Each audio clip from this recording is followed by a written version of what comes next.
This version of It's Erik Nagel has been modified from its original broadcast. Content has been edited to fit this platform. Believe none of what you hear and half of what you see.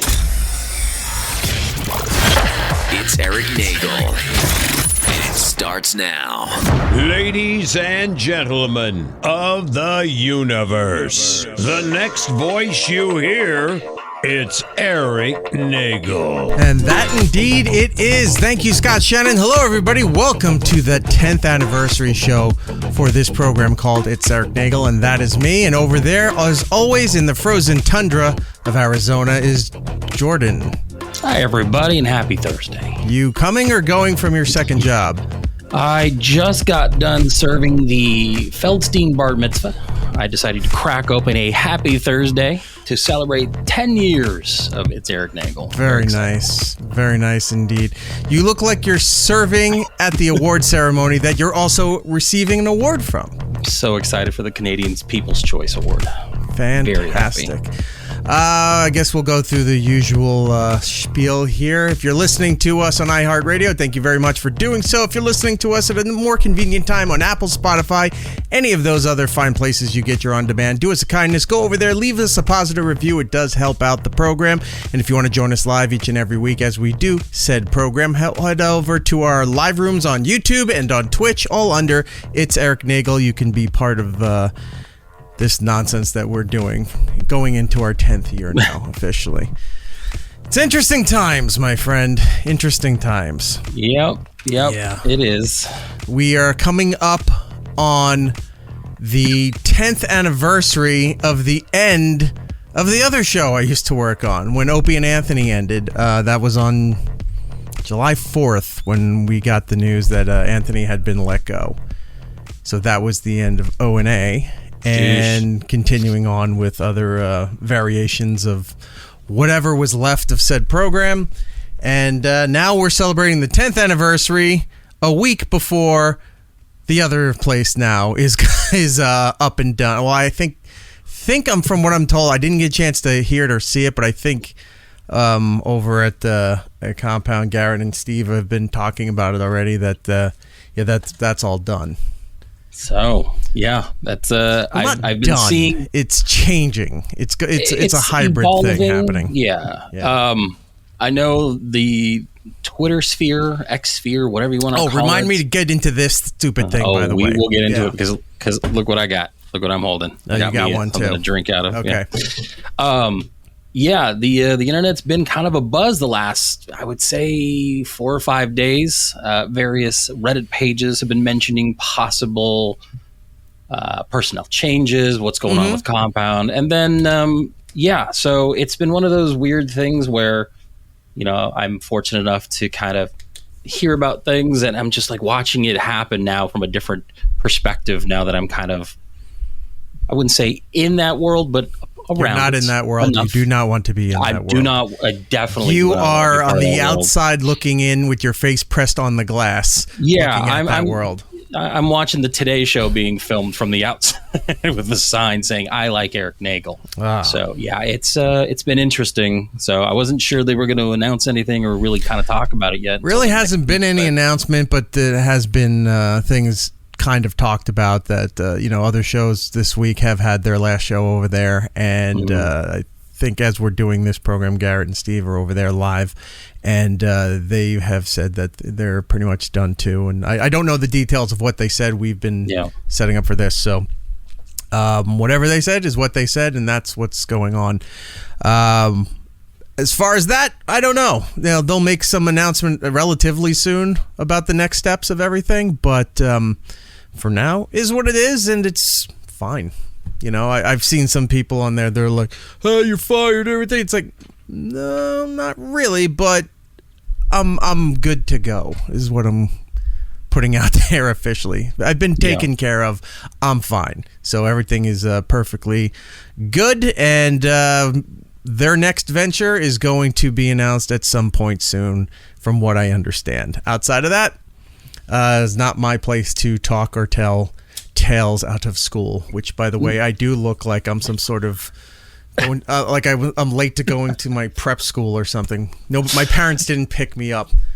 I'm wearing my... Hey, Erik, what wizarding house are you in? I don't know. I should get my sorting hat and see. Right. Maybe I'm a Ravenclaw. I'm telling you, you look like you're either a young wizard about to be sorted into his house or a very low rent ska band member. You know, a little thin black tie, probably play trumpet. Yeah, I need the thin tie with like the keyboard on there, like the old 80s thing. But this is an old, well, I don't want to say who made this tie because it causes problems, but it actually has gold in it, if you can see it. It's not like, let's just say it's a very expensive tie. Look. That I don't think that company's around anymore because he became president. But other than that, yeah, we're not going to name names, and we're not even going to debate it because that's happening tonight. So Shepard's in the chat there saying you look like a character in the game Bully. Yes, that was kind of based on Norton. Yeah, I haven't the look for that character. Forever. But Norton's in there, and we're talking about the old Rockstar game, people who made Grand Theft Auto and all that, Bully. Norton was in there, and Steve C is in there. I think they were the only two from our world that were in that particular game. We're all in the other games, but I think for that one, it was just Norton and Steve. Yeah, quite a career you've had, showing up in the video games and various other things. Yeah, it's one day I'm going to have to sit down and take a look. Oh, remind me later. I was digging through stuff to try to... I'm like, what other old stuff could I bring up for the show? This is how ancient as fuck SiriusXM was with their technology. They were still recording interviews and studio sessions on burnable CD things. CDRs? Yeah. So I found in one of the bins... It's a spindle full of all the celebrity interviews. Well, not all of them. A good portion of them. I don't know where the other ones are. I think they might be in the other storage place. But anyway, between everywhere, I have them. But this spindle I found is to the brim with all these CDs. So I'm going to... I forgot to bring it over. I'll run and grab it when we can take a break or something. Bring it over here. We'll just go through and see what names were written on the CDs. I was going to say... multi-billion-dollar satellite technology, and we're using CDRs. I was going to say, what amount of super chats would one of those CDs go out to somebody for? I don't know. I don't think anyone cares about those. Put some prices on some of these things from now on. Those, I don't know. But the O&A archive that's in the other facility, that would probably go for something. Probably have people kill each other for that one. Yeah, and some of those are DAT tapes. Oh, man. Over here. Oh, I do. Okay. Look at that. Oh, that's the cleaning one. What is this one here? This. Oh, this is one of them. But this one says, Opie and Anthony dry liners. So I don't know what that is. If that was like, if that's going to show right there. There you go. If that was like celebrity things, or if these were the guys doing like promos for commercials or the station or something. So every now and then I'm popping through CDs and that's pretty cool. Mini discs, like it's going back that far. Mini disc recorders and DAT tapes and all of that stuff. And you're gonna pull out an old reel to reel. Trying to convert what I can. So. Well, that's cool. That is. Hey, our pal Gabby's here. Hey, Gabby. Love that you're wearing ties. I know. Don't get used to it. I never like having a job or anything where I have to, like even a wedding. I'm trying to figure it out now where I can wear dress shirts and a sports jacket and not have to wear the tie. I was actually talking to a coworker today about doing this, and we were, kind of just going back and forth. And I was like, yeah, tonight we're kind of going out. We're going to dress up a little bit. And I kind of told her what we were doing. And she goes, we had a work event back in December in Vegas, and you didn't even dress up as much like that for that. I'm correct. You showed up in camel cargos and flip-flops. No, I was wearing like dress pants and like a dress shirt, but no tie, no vest. Sleeves were, You're playing radio in your toy room, and that you're going to get all dolled up for? Exactly. Priorities, my friend. It was funny. I was like, yeah. Hollywood agent Rob Stark is in the room. Erik looks like he's about to tell a judge he's been clean and sober for a whole 9 days. Old Robert Downey Nagel. There's more from Rob. Erik looks like he's one of the kids attending the bar mitzvah Jordan is serving at, and he had too many Shirley Temples. That is gets when he gets the sugar in him. Right. That's Indeed. funny. I don't even know the last time I had a Shirley. It's just grenadine and 7-Up, right? Like Sprite, 7-Up, Something like some that. kind of carbonated drink. Rob's still going. Jordan looks like he told someone at Alamo Cinema Draft House that another table has complained that they're being too loud. Yeah, since I've had that happen to me, all they do is go, we've had a concern, and then they put that little card down, and you read the card in embarrassment where it says, hey, shut up. Someone's complained. The serving staff comes over and just leans over and like, everyone's looking at you. And then you go, what? And you turn around and everyone is looking at you. Just staring at me. Because you don't turn off your phone while the movie's going. Our pal Dave Brody of many things. The Brooklyn Boys, the Elvis Duran Show, various other iHeart properties and stuff. What are your thoughts on infrastructure? Oops, sorry, wrong show. Yes, I know. It looks like we should be going over to like WABC or something like that. One of those conservative talk stations. Right. It's amazing how much like your demeanor changes for everybody because you're wearing a suit and tie. Yeah. Oh, I'm not even wearing a suit. I'm wearing my business hoodie, by the way. My business polo hoodie. That's his official hoodie for his business stuff. We were even talking about that. You're like, I have hoodies to relax in. We do the show and stuff like that. Oh, I do. I have a more fancier hoodie, and I'm like, I do. I'm glad you're on brand. I'm not buying those shitty rough hoodies that you would get at like Burlington Coat Factory or something like that, you know, where inside it's all scruffy even though outside it's one basic color, and it has like a jagged metal zipper that will just put a gash into the meat of your hand if you get caught in it. No, these are nice and upper tier style hoodies. And it's fun too when you go to certain restaurants where they're like, because you understand like no hats, no sneakers, certain things like that. And then when they say the no hoodie rule, it's like, all right, there's going to be a problem here. I don't know if I want to dine in this fine establishment, but come, honey, we're going to a different Wendy's. Right, but their pineapple dessert is so good, so maybe I have to make the concession for this time around. Rob's still going. Jordan looks like he's early for his shift to deal. I can't say this. Was it Pai Gow poker at? I don't know. I don't gamble. I'm guessing that's something. Rob is giving me more credit. You think like I would actually be in Atlantic City for this kind of thing. You talk maybe more like Reno or Laughlin. Something a little lower rent. When we're wrapping up the show, can you go like this? Like that? With your hands, you know, showing your hands. Cards are there. Cameras and the pit boss are all looking so you can walk away cleanly. Roll my sleeves up. Heather, nice upper tier style hoodies. What the fuck? Yes. There is a level of hoodie. I mean, you got the shit hoodies. Walmart or Target to go get a Hanes. Right. You know, then you got a nice mid tier that could be like an Adidas.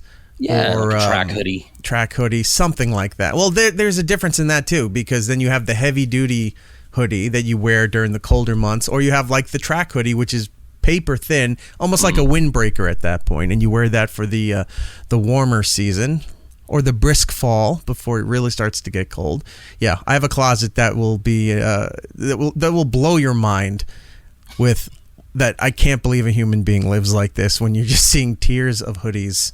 And they're not wild and crazy like sneakerheads or a lot of other, hoodies are big in the hip hop community when they all have wild colors and patterns and everything to match. You just go in, they're all black. Yeah, that's why. There's black, there's navy blue, there's some red ones, there's orange one. Well, there's one orange one that was given to me for the consumer, but I didn't really like. Oh, speaking of consumer, we're all over the place, but we'll get back to the other stuff in a second. Whatever, it's free. So it looks like they're coming on board. We're off next week for 4th of July, and we'll be back after that. But looks like we might have a new sponsor coming on board, this company, Knockaround. Oh, that's awesome. I have their very various brands of Shark Week sunglasses. This is like pair number 6. Like I get them every Shark Week. They make new ones every year? Every year. So they do a collaboration with Shark Week. So they put out a new one, and proceeds go to a foundation that helps track and do conservatorship or whatever with sharks and things like that. So I always put into those. I'm a big fan of those. I enjoy them. They're a company based out of San Diego. Well, I've never heard of them until maybe a few weeks ago. Rob saying is like, I have several knockarounds. No, I'm not doubting it. Once I've mentioned this company, a lot of people knew more about it than I did. Yeah. And that's not a slight at them. I just was not aware of their brand. But they were nice enough to send me a couple pairs. One, they sent me a pair to be used for the consumer. So it's a nice orange and brown. Love it. Wow, these are really polarized. Like yeah. The computer screen goes away. It's just a black void. So we have that. And then they sent me these for the holiday. So this is something they're pushing right now called, I guess, oh, damn it. I thought I had it written down. Does it say it on the box? Yeah, there it is. Rocket Pop. Everybody is doing the Bomb Pop, Rocket Pop thing. Mm-hmm. They started last year with some of the seltzers. And now every seltzer's doing it, and desserts and whatever. They're all do. If you don't know what a Rocket Pop is, it's that thing from the Ice Cream Man, red, white, and blue. These Rocket Pop 4th of July glasses. So I will be taking a photo with those later. But yeah, very cool. So welcome Knockaround. Oh, love them. Big fan of them. I'll have to see if they get. And that's like a genuine thing. Like have been literally buying glasses of them for years. So that's awesome. That's awesome. So. All right, there we go. Who is not sponsoring is these things, and we'll get to that in a little bit. What was I saying before the Knockaround glasses? I don't know. You've been all over the place. I know. There's been a lot going on. So much to talk about. There is a lot. There's so much to talk about. I know we kind of want to get into some of the history of the show. Yeah. Do we want to look at a video that a friend of the show? Oh yeah, sent? we have some now. Let's set this up. So some of these videos I'm aware of because I coordinated some of them. Some of them I am not. So, those were things that you had put together, and we'll experience them on the show here. So throughout the episode, we have a bunch of different videos from friends, colleagues, if you will, and well-wishers. Is that what I meant to believe here for the anniversary show? Yeah. Various cameos that we paid for. No, I'm just kidding. Could you imagine? I don't even pay. We're just paying for people to say. I'm not paying you the super chats. Why am I going to pay for cameos? Good point. Yeah, that well dried up. Anyway, so yeah, we'll go ahead and play one real quick. This man has introed this show many times. You guys always hear his voice. No, not you. Oh, the video. I'm setting it up. I'm doing my job. Okay. I had the privilege to briefly meet him the other day. Fantastic, real professional, super nice guy. Like just immediately warm to talk to. Okay, I super see who nice. It is on the list. Yep. Yeah. Okay. So I'm gonna go ahead and bring this up here. All right. Now, do we want to do a full shot or just have us watch him? I think if you add it, it just all right. Puts it on there for us. So go ahead. So let's welcome to the show, Scott Shannon. Hey, Scott Shannon.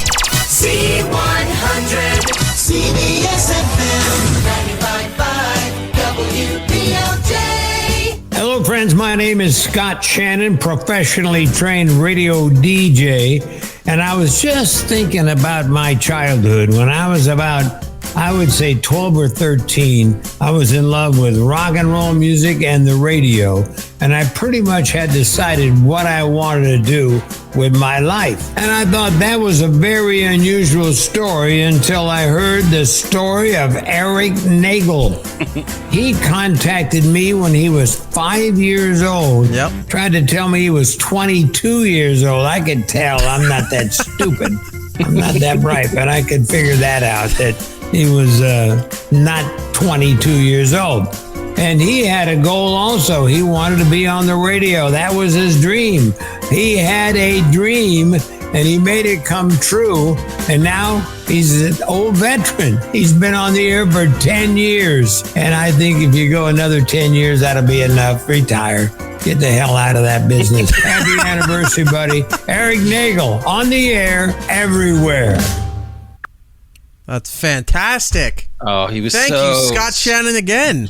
Super nice to talk to. Like I said, it was brief interaction, but it was super fun. He's the best. He is there's been other influences as I got older and understood the radio business and other and got to hear other shows and what have you. But like from day one as a kid, that was the guy who the old story. I should have pulled the clip of me on. I have it on a cassette somewhere. I should have pulled it. Damn it. All right, I'll play it another time. But I heard him give out the phone number. The radio was just on in the house, and I heard him give out the phone number, and I just started using the phone. So I called the phone, the phone number, and they put me on.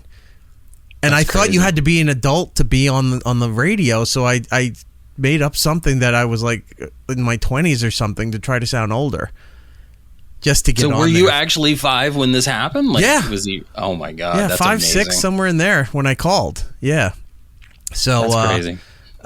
So they put me on, and I called a couple of times throughout my being a kid, and then when I got older, I met them at an event and talked to them, and wound up getting an internship right after high school at WPLJ for Scott and Todd, and then moved down to the Rocky Allen show, which was on in the afternoon. And so, yeah, I did 97, 98. I was interning while at college. So, wow. And then I haven't left the guy alone since, and here we are with this budding friendship. That's Not awesome. budding, it's been around forever. With this dying friendship. He's sick of me. He's retired. He's telling me to go away. He's like, please retire. I'm tired of doing this stuff for you. Yes. Get out of the business. Jared the Geek's in there. It's like, was he in a cardboard box? Yeah, it did look like that. Yeah. Well, whatever room he was in, it certainly did look like that. It was a cardboard box. That did rule, Shep. It did indeed. Yeah. Like I said, super nice. Like he was fun to talk to for just even like I said for that brief moment. And he was like, "Hey, is my hat straight?" He was trying to get all professional and cool, and yeah, he was just super nice. Well, he is. It was nice to actually like meet him. Yeah. So. Tom from Alberta. Did 5-year-old Erik have a hoodie collection as well? I would have loved to. I could tell you my kid does, but I would have loved to. But this was the early 80s. So you were in a time where like a lot of terrible 70s styles were still a thing. Right. Where a lot of oranges and browns, like corduroy shit and greens and like that drab, almost army green. And it didn't matter your financial status. For some reason, it was like young women during that time were buying patterns from stores and making their own clothing. Yeah. So I remember me and my siblings, we all had like makeshift clothing. And not that it looked terrible, but it just, as a little kid, it doesn't matter. But when you get older, you start to realize like, I don't want to wear this. Right. So. Yeah, I was put in a lot of corduroy pants. And I got to a certain age where I realized no one should wear corduroy pants. I think it finally died out towards the end of the 80s, that corduroy is not a thing. Now they wear it, I guess, when I've seen people in Manhattan when they're very the fashion types, very fashion forward and whatever. They wear that stuff unironically, but no regular person's wearing corduroy anymore. There's just not at no all. need. I'd wear carbon fiber pants before I'd wear corduroy pants again. And I'm sure they would look so much better. Velour shirts. No, I don't think I've ever had a velour shirt. I don't think so. Not me. No. Doesn't ring a bell.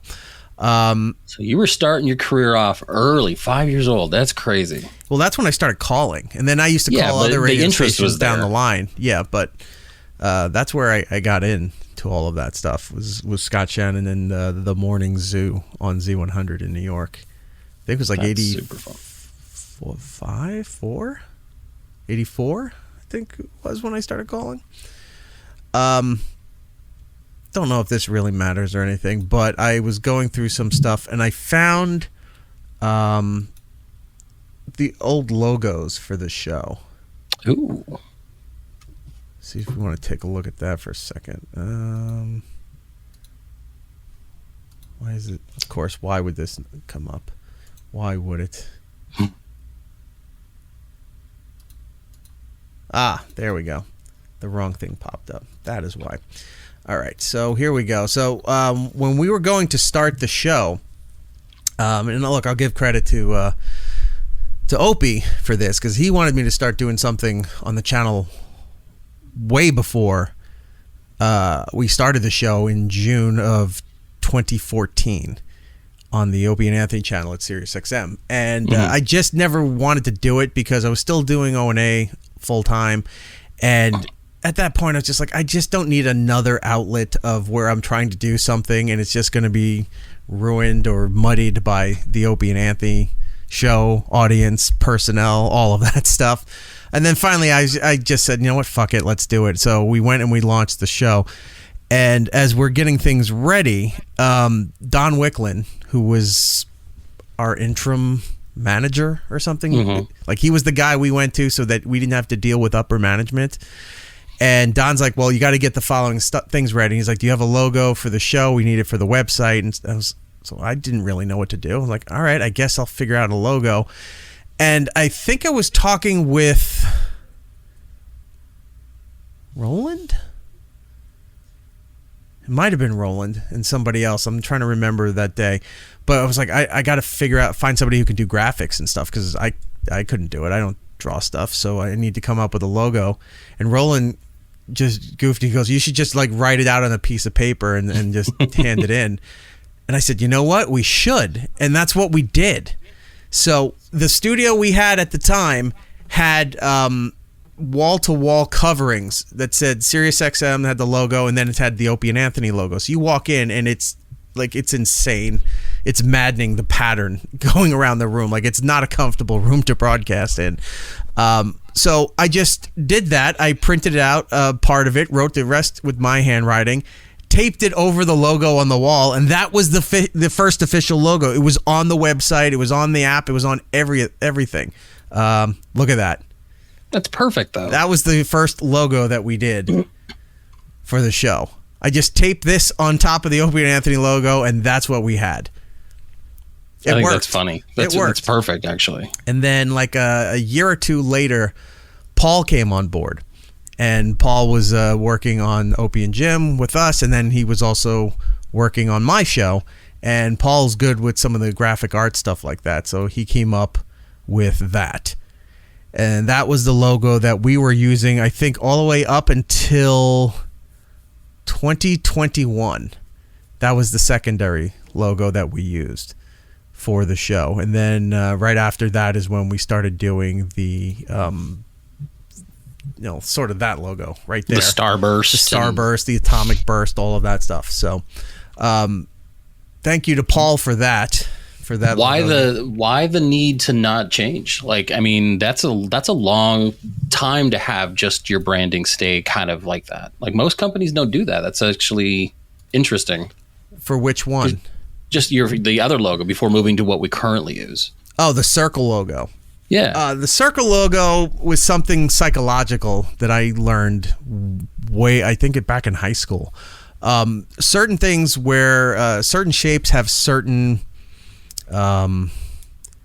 they fit into almost everything. Like, you can repurpose a circle into most stuff, and psychologically it would stand out more than any other kind of abstract design or other shape. So it seemed really important. Like, that second logo needs to be a circle so we can repurpose it and fit. And it does, because when you try to put it into other words, other logos, at the time when you're doing the year, so like 2000 whatever, you'd have the 0 in there to fit. Like, the circle just works for every logo. So that's why we went with it. Gotcha. I did also find, real quick, the first time we got to talk about the new billboard for a moment that went up. Yes. For a half an hour. That's all. Was it up? That's all we got. But the first billboard that we did, it was because my brother was working the construction job to build the brand new LED board. It's the biggest LED billboard on the East Coast, and it's on the Marriott Marquis Hotel in Times Square.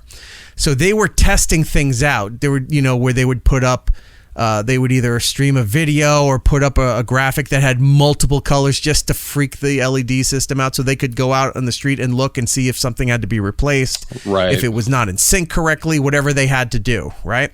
So they were doing a test before a test, and I convinced him. I said, can you throw my logo up on the billboard? Because he was like, I'll get in a lot of trouble if I do that. And then he called me one time and he goes, if you get down here now, it's like, you got like 5 minutes. I can throw it up for 10 seconds and then it's off before we have to do the official whatever. So I said, done. So I ran down there, gave him the file. They did whatever they had to do. And here you go. That's funny. 5, maybe 10 seconds that was up there. Enough for me to grab the photo, and then it went black again. But there it is. So that was the big LED billboard on the Marriott Marquis in Times Square. Now, look at that, going from what, 5 seconds to 30 minutes. 30 minutes for this billboard. Took 10 years. Yeah. So this rotated, I think it was maximum 5 times. Now, where was this billboard located? This one is on 34th and 7th, right outside of the MTA for the subway, outside the entrance for the Long Island Railroad at Penn Station, and Madison Square Garden. So this one went up. Look at that. I love that one. So that one was a thing of beauty. I love it. Also extremely expensive, but worth doing. So there it goes. I was debating. Now, was 30 minutes continuous? Like there was nothing like cycling through, or there was no. If that was up there for 30 minutes, I'd be live streaming the entire time dancing. That's what I was wondering. I'm like, No, it went. It was up there for like a quick thing, and then it went into like a Nike ad. Cycled through, and went through everybody else that spends thousands of dollars to have their ads on there.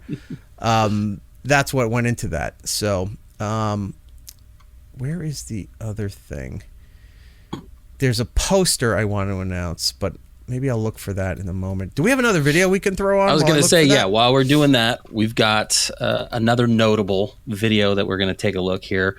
You may know him from the popular show, the Ron and Fez show. Oh, Ronnie B. Maybe it was Fez. Maybe I got this. Maybe it was Pepper.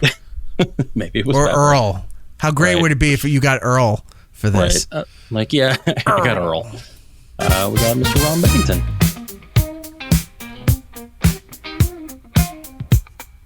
Hey, E-Rock, happy 10 years. I can't believe it's been that long. Who would have thought that E-Rock Radio would have lasted longer than rock radio? Kind of sad.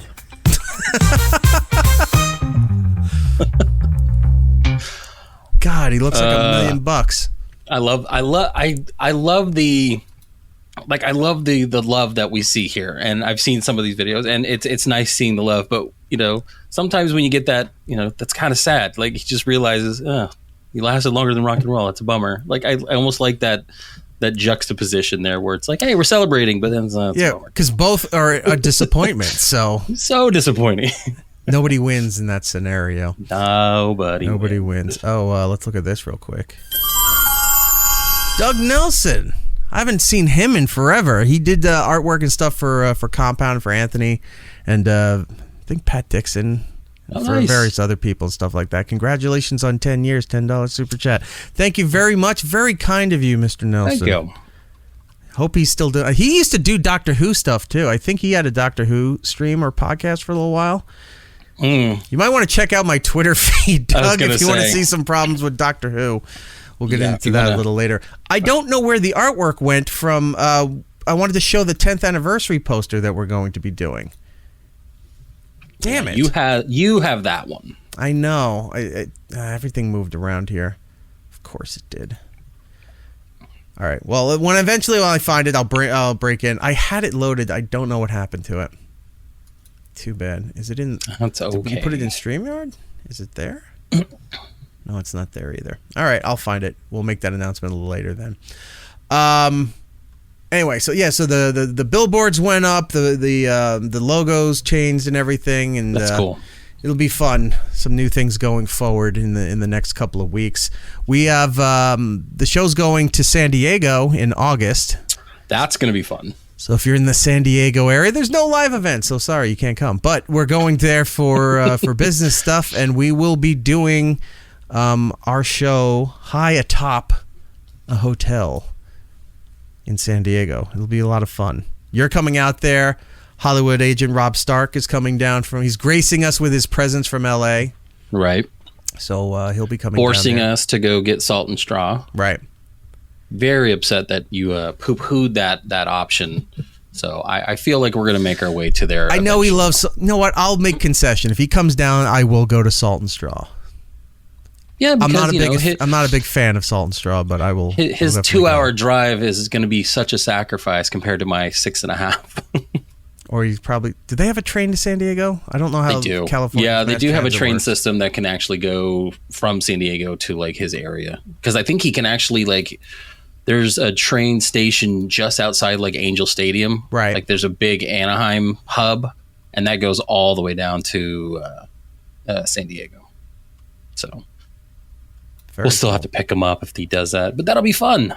I'm excited. It's gonna be really fun. I canceled some of my other plans that I had the week after, so I don't feel like I'm fitting too much into that time. So I'm looking forward to it. I might actually stay the whole weekend out in California and then make my way back like Sunday or something. I'm getting a text from somebody, and they're saying you should do limited time merch with that original logo.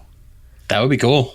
Slapped over the Opie and Anthony logo, that makeshift one, because we didn't know what to do. Those are the stickers you need to get. Stickers of just the paper, and then people can slap that in front. Yeah, I got to cut the other place place out. logo. We don't work there anymore, so exactly. Fuck them. Okay, I'll think about that.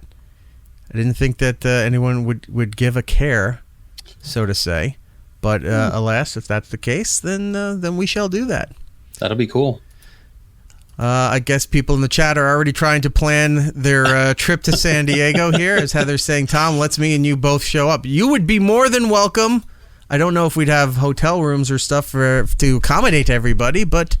Let's bring an air mattress. San Diego, it's 70 degrees day and night. You could sleep on one of the lounges up by the pool, and it would be perfectly fine. Be so fine. Make you lose your mind. I don't know. I think that's a song. There's a $100 super chat, and I'll DM you the hotel we're staying at. I'm just Damn kidding. it. 101, Jordan, and you don't. Damn it. Cracker Barrel Kid in the chat. Ron is the funniest Renaissance painter ever. Yeah, he has a look now. He definitely has a look, but he looks fantastic. Well, he still sounds the same, and he's amazing. Did he? I know he stopped drinking alcohol. Did he stop smoking cigars? I don't know. Because that look right there looks like he should have a big cigar with I remember Ron went through periods where he wasn't, but he would just like chew on them because it was the fixation. It was like Dice. When Dice quit smoking for the longest time, he had the cigarettes, but he would just like chew on them and they would get all gummy and then he'd throw them out, which is, you're just still getting the nicotine just through juice, not through smoke. It just became chew at that point. Everyone's got to do what they got to do. But I don't know. I haven't seen anything with him smoking cigars in a while, so he might be done with that. Interesting. If he is, good on him. Good on him. You should switch to toothpicks like Scorch. Ugh, is he a toothpick guy? That's so gross. Toothpick guys, when they have it in their mouth, it's like if they're coming out.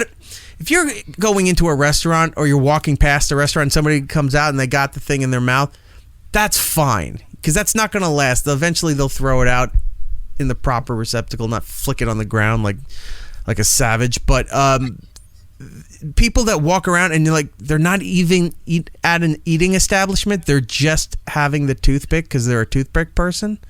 I always hated when they would you could see them chewing on it and they have it in their mouth and they're kind of moving it back and forth. And then they take it out of their mouth and stick it behind their ear to save it because they're doing something. And I'm just like, that's gross. That's disgusting. I want to see them when they're not paying attention. Somebody accidentally opens a door and it pierces their cheek. Sticks right through there. Because they're being an idiot. Kool-Aid saying, Scorch once tried to write off $10,000 in toothpicks on his taxes, according to Sam Roberts. Sam did intern for him. So, do you know about Scorch? No. All right. That's I've heard the name. I think one came up, but... I have been slowly getting my radio history between you and Rob and going through stuff, so I've been catching up. Scorch is, how do I put this?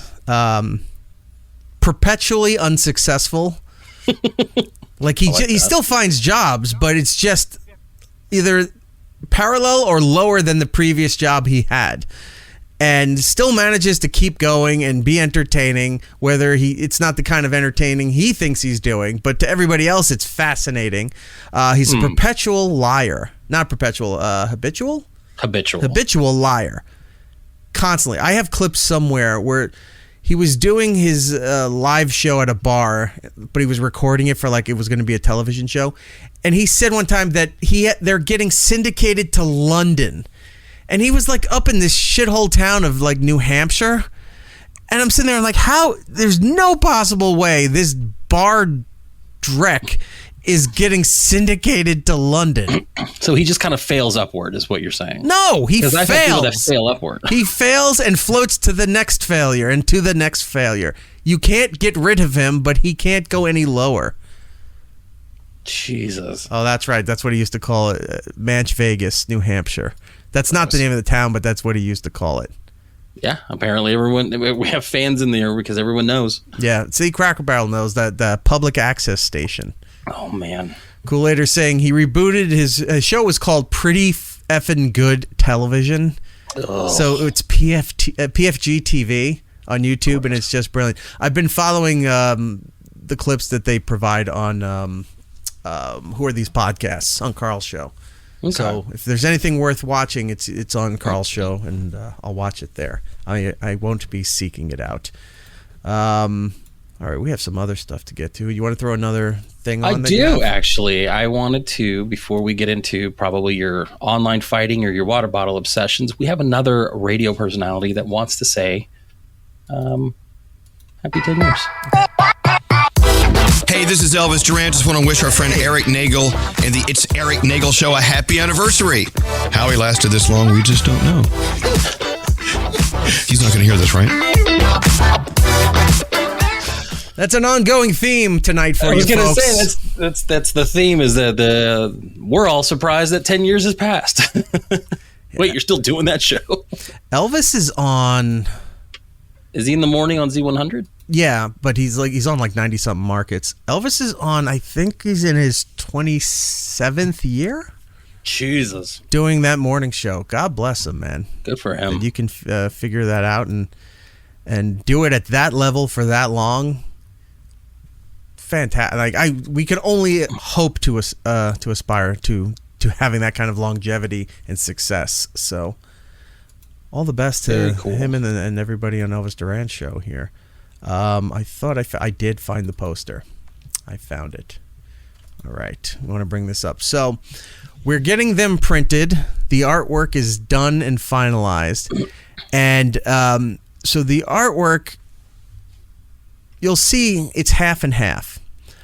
But the front half was done by my buddy Mike, who is a animator for The Simpsons.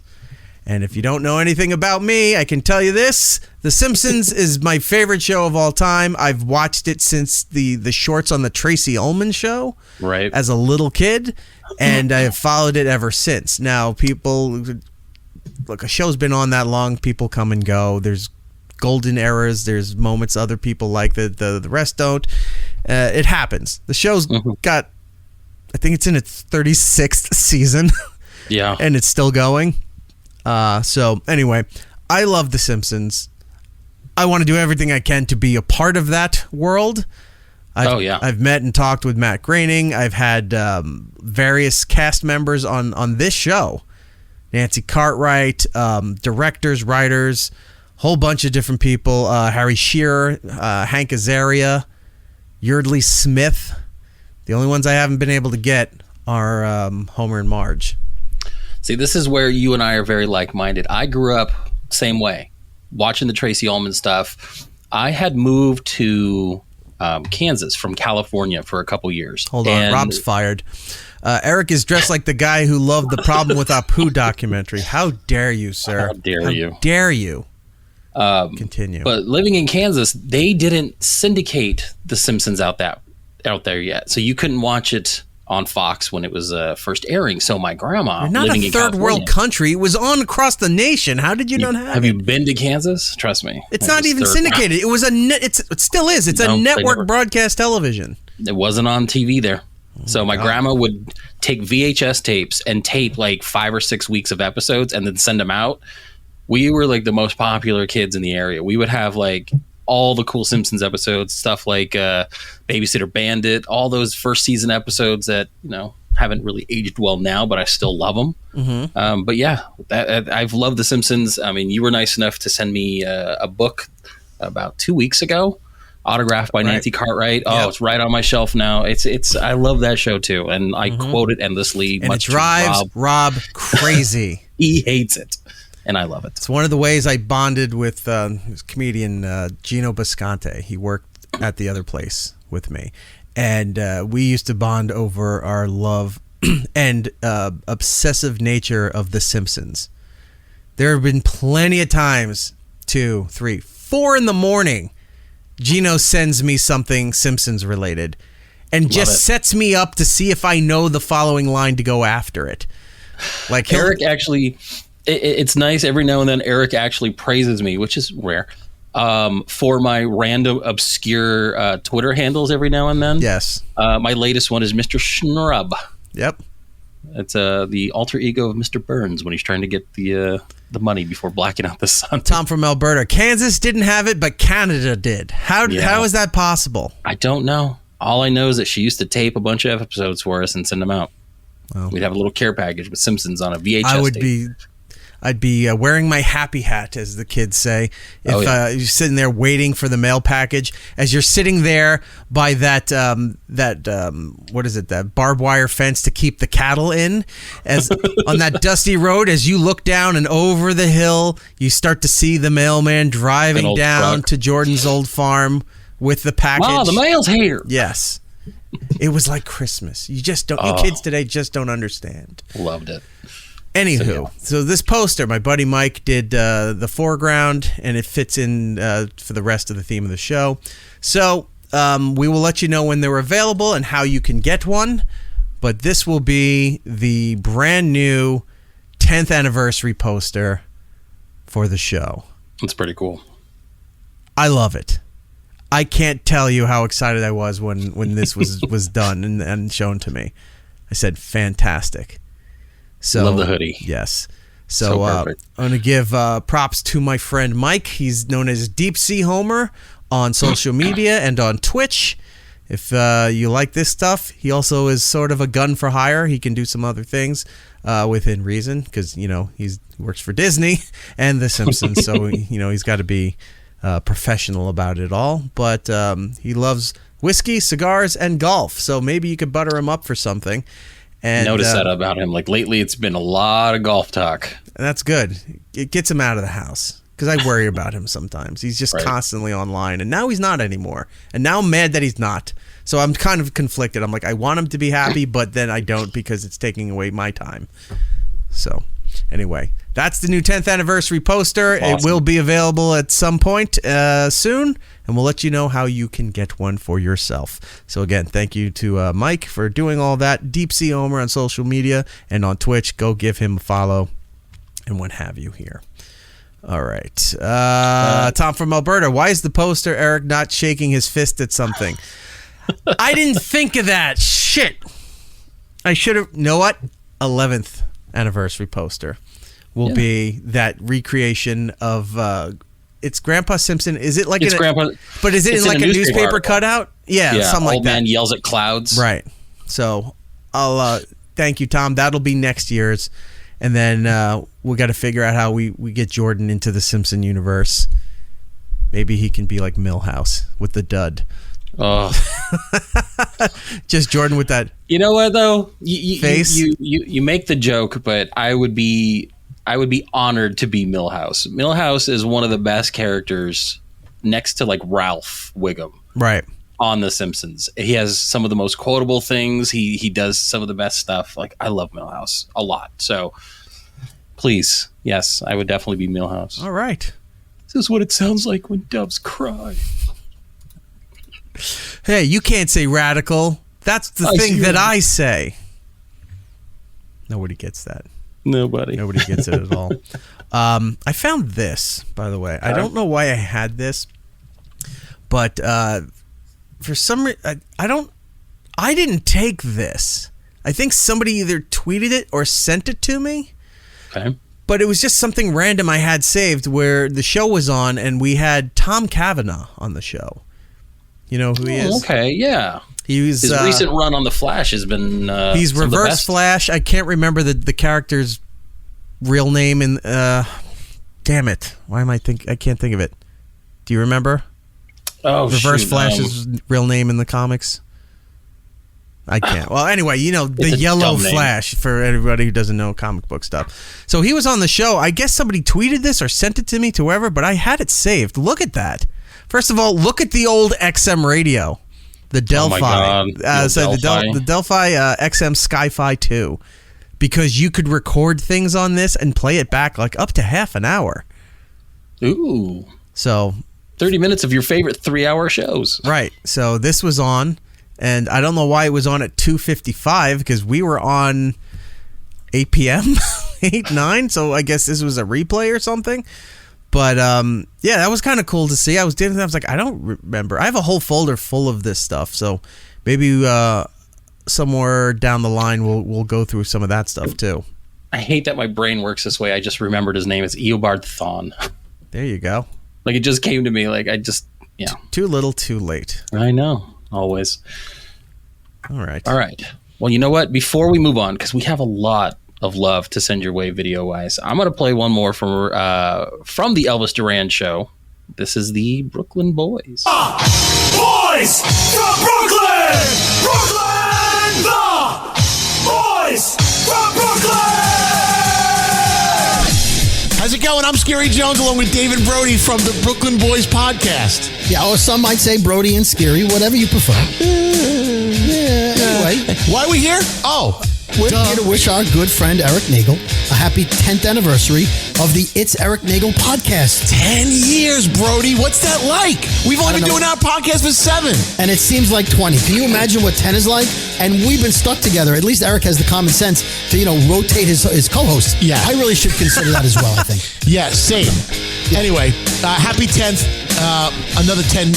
Hopefully you get that one going too. And hopefully you're making a lot of money on this damn thing. Yeah. And we are 2 episodes away from our 300th episode, Erik. So get ready. Start making a video for us as well. We'd appreciate it. The Boys from Brooklyn! See, no good deed goes whatever the rest of that sentence is. Unpunished. So now we have homework. We got to do a video for them now. It's funny that they say that, because they're hitting their 300th. I came into this show around episode 400. Wow. That's when I showed up. When was your first show? What? It was like 2 years ago? Episode 371. I know, I think Gittles had something going on. He was going to a concert or something like that, and Zia was off. So you had me and Hollywood agent Rob Stark on, and we came on and did a show. And then I think that was April 1st. That was an April 1st show, right? But that wasn't a joke, so that was funny because, you got a little bit of pushback on that one from certain people, and I was just that was really funny that it wasn't planned, it wasn't talked about. I forgot he got upset about that. He's like, "What are you doing?" Upset. I said, "I don't know what you're talking about." What are these jamokes doing on your show? Why do you know these two idiots? And I was like, "Oh, I've been talking to them, playing games with them since the pandemic." So right, it was whatever.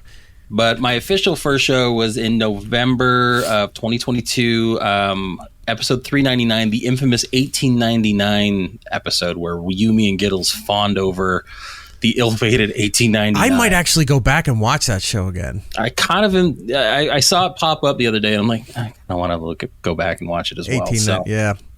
But so that was my first show. I don't think it was an official thing yet, because Zia had just left right at the end of October, right toward there. You and Gittles did a few shows by yourself, and you just had me come in, talk about 1899. We stayed on, and then I just been kind of hanging out ever since, and officially was told that, hey, just stick around. Let's keep doing this right after the first of the year. So we've just been doing it ever since. And here you are in your life. And then I ran Gittles off. Yes. Yeah. Well, someone had to. No, I'm kidding. So now you're here, and your life has been so much better having done so. It's honestly, it's something I look forward to every week. It's one of those things where I know that I have something going on Thursdays. I prepare for it. I like the work. I like learning new things, and without feeling like I'm being sappy or kissing your ass or anything. Like, I actually really do enjoy doing this, and I'm having a good time. And I've always told you that I'm having fun. It's not work for me. You know, I like doing this kind of stuff with you. So, I mean, as long as you'll have me, I'll be here. So, all right. Until we get another co-host, and then I get run off, and then you have another poster to do. Fantastic. Could you just bring those hors d'oeuvres back around again? We need something to eat. The little pigs in a blanket. I was going through some old photos here too. I found an old photo. Here's Brody on the show back in the day. So yeah, there's me. This was during the Opie and Jim had split up at that point. So this was my office. So it was just the Opie radio thing. Oh no, wait. This might have been still Opie and Jim. I don't remember. Yeah, that logo. Oh yeah, they didn't change it to Faction Talk yet. So this was still Opie and Jim together. So anyway, there's me. There's Lewis Johnson. For those of you who listen to The Bonfire on Sirius XM, Black Lou. That's Black Lou there. There's Giddles. That's Christy Puchko. We'll get into her in a second. That's Matt. And oh my God, I forgot his name. He was from, there was a tech website called Motherboard that used to do a lot of high-level tech reviews and stuff, and he would come on and do the show with us. What does that say about me when I see that guy? It looks like he's wearing some kind of satchel, and I thought, oh, the IT guy came in on the picture. Or is he the guy that was dropping off your Simpsons tapes back in the day? Was he your mailman? No, it was Kansas. My mailman was definitely going to be of the Caucasian persuasion. So Christy was on the show for a short time. Christy is a professional movie critic, movie reviewer. She works for a few high-level publications and writes for some others, and was really involved in that world. And when the show ended at Sirius XM and we were moving on, before the iHeart pickup, we were trying to figure out how we're going to do all this independently. And she had said, oh, yeah, that she too busy to keep doing podcasts and stuff, so she was going to bow out. So I went, oh, okay. And then a week later, she joined a movie review podcast. So I was like, gotcha. She was too busy to do your podcast. Yeah, because, the platform and the money wasn't there anymore. At least that's just my opinion. I don't know. We don't agree on certain things. I'm not a political person, but it was obvious that you couldn't even kind of joke, kid around about anything going on. So that made things a bit more difficult. But I think she made the right call by moving on and doing whatever. I haven't spoken to her in forever because she got mad at me for she was attacking Kevin Smith for something on Twitter, and he was talking about, I think it had something to do with Ms. Marvel and about female Ms. Marvel or Wonder Woman, something about female leads as far as like directors and writers and producers and stuff go. And she was going after him, just like totally shitposting him. It's like, maybe if you make a movie that can even touch $100 million, you can fucking talk about what it is with women. And I'm sitting there like, wow, hold on. If anybody knows anything about Kevin, he's very pro a lot of things, right? So This was just the weird take to have on that. And I wrote back, I go, Christy, that's not the case. He said such and such. And then she would just write back, sources. Okay. And I go, yeah, he's quoted here on this episode. He was on Chris Jericho's podcast for something. And goes, he actually talks about this right here. And then she was like essentially telling me to fuck off and then never talk to me again. So I was like, all right, whatever. And, I talked with Matt and I think Giddles at the time, and Giddles was like, oh, well, she is what she is. And then Matt thought she was being crazy too. But yeah, I haven't talked to her in 6 years. Hope she's doing well. But yeah, she's not included on any of the other stuff. But there you have it. That's the little story for that. Well, surprise, the next video is going to be... No, I'm just kidding. We don't have anything from her. She had a meltdown when someone won an election. I'm just going to say that. Anyway, if you have another video, please go ahead. I do. Gobble-de-gee. Well, everyone was just cooking. This man was cooking with heavy grease. Hold on, Tom. Yes, I agree with you. No one can with know. that statement. I don't know how anyone attacks Kevin Smith. So this man wanted to say... Wait, I'm sorry, what was the setup for this? I apologize. I stepped on it. I said gobbledygook. This man is cooking. Yaddle doodle? With heavy grease. Ooh, getting a bone dry. Hi, everybody. It's the Greaseman. Taking time out from my busy schedule. What busy schedule? I sit around with one thumb in my mouth, one thumb in my tuchus playing Switch. But I thought it would be a good idea to break out from my normal routine and congratulate Erik Nagel on 10 years in this crazy business. Let me tell you something. Erik has avoided all the pitfalls, pratfalls, and more hoggery. And 10 more years, and 10 more years after that. Ladies and gentlemen, you've enjoyed his broadcasts, his shrieking, he's clutched under emotions, and he's ended up on top where other guys have failed. Erik Nagel, congratulations on 10 years of shrieking, reeking, and having a ball.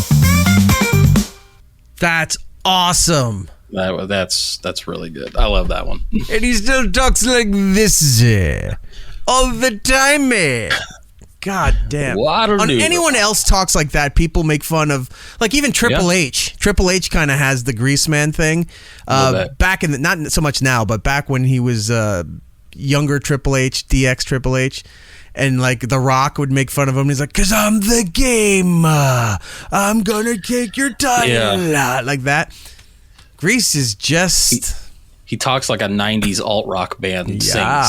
It's just extra vowels at the end of everything. Yaddle-diddle-doodle-day. Waddle-doodle, everybody. There's a guy, he's on Chad Duke's show. Oh my God, I'm forgetting. Maybe I shouldn't give out his real name, but they call him Goat on Chad's show. Loud Goat. Does an amazing Greaseman impersonation. His is pretty good. I gotta pull some of those clips of their show and send it over to Grease and see what he thinks. Yeah, he's always going down old Mexico ways. Old Mexico City. Yeah, he does a pretty good impression. Yeah, the fucking Greaseman. I love him. I don't know why he's not doing anything. He I mean, yeah. You heard him playing Switch. That's a tie-in. I about lost it there. I'm like, Luigi's oh man. Mansion. No, wrong Switch. Oh, sorry about that. Yeah, he should be doing something. Yeah, he could. If he got the right people around him, he could be streaming. He could even just be podcasting. Yeah, there's a lot of people that here we go. Like Heather saying that Greaseman's bringing me back to my childhood. Yeah, that's exactly what he does for a lot of people, and just to even hear that snippet, it just brings a lot of people back. It's nice to hear from him. I wish he would do more things, but we'll take what we can get. I'll take that. Fucking Greaseman. For sure. Legend in this business. Thank you, Nino Greasemanelli. That is fantastic. So he's done an intro for the show, and now he did the anniversary thing for the show. Right. Little by little, we're getting him back into the fold. Imagine somewhere down the line, some station takes a shot on Greaseman, and it's just like the third coming, if you will, of whatever his career, and he just blows up because everything is so leaning in a different direction, and he comes out there doing what he does with the music, the stories, the nonsense. Fighting his wife, doing the game show, suitcase full of diamonds, all of that fun stuff. God, that would be so fun. Gonna work on it. He's talking about his time in Nam. Wait, what was his Fury? Sergeant Fury. Sergeant Fury, right. Yeah. I'm gonna have to go back online and find some old Greaseman stuff. Find his bits. Oh, we can talk about Doctor Who real quick. Yeah, let's go down that road with you a little bit. I watched the current season, and I will say this. A handful of the episodes are good. The stories are good. I just didn't think this personality of the Doctor was the right fit for some of those stories. Now, that's just my opinion. I could be wrong. Let's copyright that and put that on a t-shirt. With your old logo. Yes. With acting as well. I know they're two different people I'm quoting. So the story's good, but then when you see the Doctor in his current personality and you go, and it's like, he doesn't seem like he fits in the story. You know, it's not reacting like how you would think the Doctor would react. Now, I know it's a new personality. He's Dr. Fabulous now, and they did a weird separation, so there's two doctors existing at the same time, but the other one has all the trauma and the misery and all the other things that weigh people down. And this Doctor is supposed to be all about emotional growth and happiness and mental health awareness and all that fun, happy horse shit. So he doesn't come off when he's threatening the evil situation that's going on, the evil person, entity, whatever it is. And the Doctor was always good, no matter who the actor was, at monologuing. And the dialogue's usually pretty good, but when he stands like on his soapbox and monologues, right, it's so over the top that it becomes intimidating and threatening in a way. And you're like, all right, the Doctor's going to fuck some shit up here. When this current Doctor does it, it comes off weak. And it's like, none of this seems intimidating. I don't know how any of these evil entities are even entertaining this. While he's sitting there and rattling on, they could just cut him in half and he's done. Show's over. Moving on. So anyway, I've had a problem with this. The writing for the Doctor is not good. The person who's currently acting as the Doctor, I don't like the Doctor's current portrayal. That being said, the last episode they did, he's been crying in every fucking episode. Every episode, he's been crying. And people are saying, oh, because they're emotional situations, that's why he was crying. Other doctors have cried. Yeah, other doctors have cried when it was really something important. Really impactful. So in the last episode, he realized he done fucked up with something a long time ago in his life. And he brought an entity into current time, and it's essentially like an Egyptian god. And it's a god of death. And he blows the sand, and the sandstorm spreads, and everything the sand touches dies. Right. So this sand is wiping out planets and galaxies and whatever. And Earth, because he's there, is the last one to go. And he's up above the planet looking at the sandstorms, watching it all die. And what should have been an impactful and emotional moment when he's standing there like this and he starts to break out and they start screaming with, angst and, stress because of all of this stuff. He cried so many times in other episodes that it lost all meaning, even though this is an impactful event that he should have. But because, again, he's doing it, you're just like, oh, son of a bitch. Enough. I know what the situation is. You should be doing this, but everything else has ruined it leading up to this.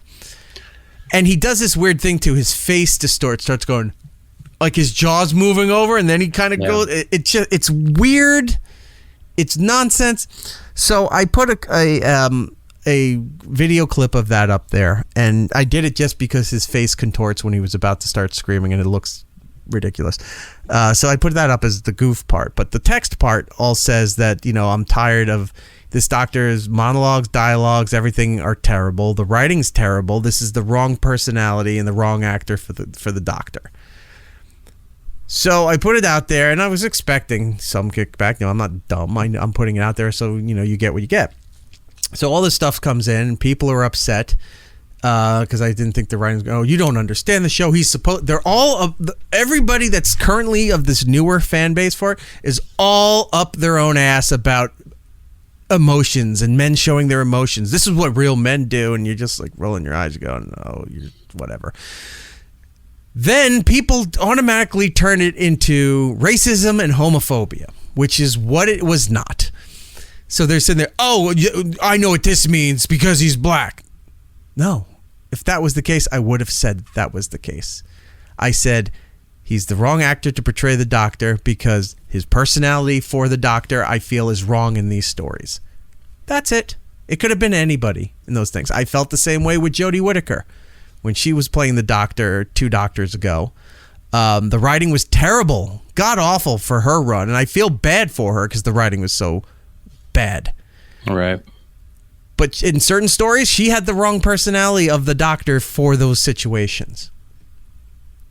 And it's happened with other doctors. Not as much, but it's happened with other doctors where a story would come around. It's like, why is this version of the doctor dealing with this, you know? Mm-hmm. So I put all that out there, and people got upset. Oh, just say what you really mean, okay? The show's terrible, and it's written poorly. And no, you mean it's okay, bigot. It's like, I'm criticizing a television program that's shown worldwide, like you assholes do with Star Wars or with wrestling or with whatever. The same thing. You could just take Doctor Who out of there and put Star Wars, put WWE, put any of those, Marvel in there, and it's the same thing. But because the actor is black and because the actor is gay, any criticism towards him is viewed as being an attack personally on the guy. You were called basically a misogynist about this. And when someone does this whole thing, tell me you're a misogynist without telling me you're a misogynist. And I'm sitting there going, where in the guy's a guy. How am I being a misogynist? Well, it's because he is feminine in his actions. He is more in touch with his emotions. So therefore you hate women. It is the line that's from not where why you I hate start. women, but no, you hate them for another reason. Of course, the line plenty that of they others. draw. Take your pick. Just the line that they draw from what you said to what they're trying to prove is all over the place, and the reactions from this have been hysterical because they are hysterical as in points, crying, or hysterical as in humorous. Hysterical, like I'm just looking at a piece of silverware for the first time in a long time, and it's just emotionally hit me. So now I'm looking at this spoon. Oh, when he's crying at the spoon? Yeah. And I just have to cry. I'm fine with emotion.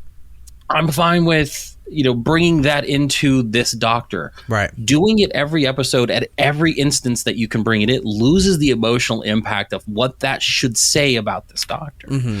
So now you're just sitting there going, what's he crying about today?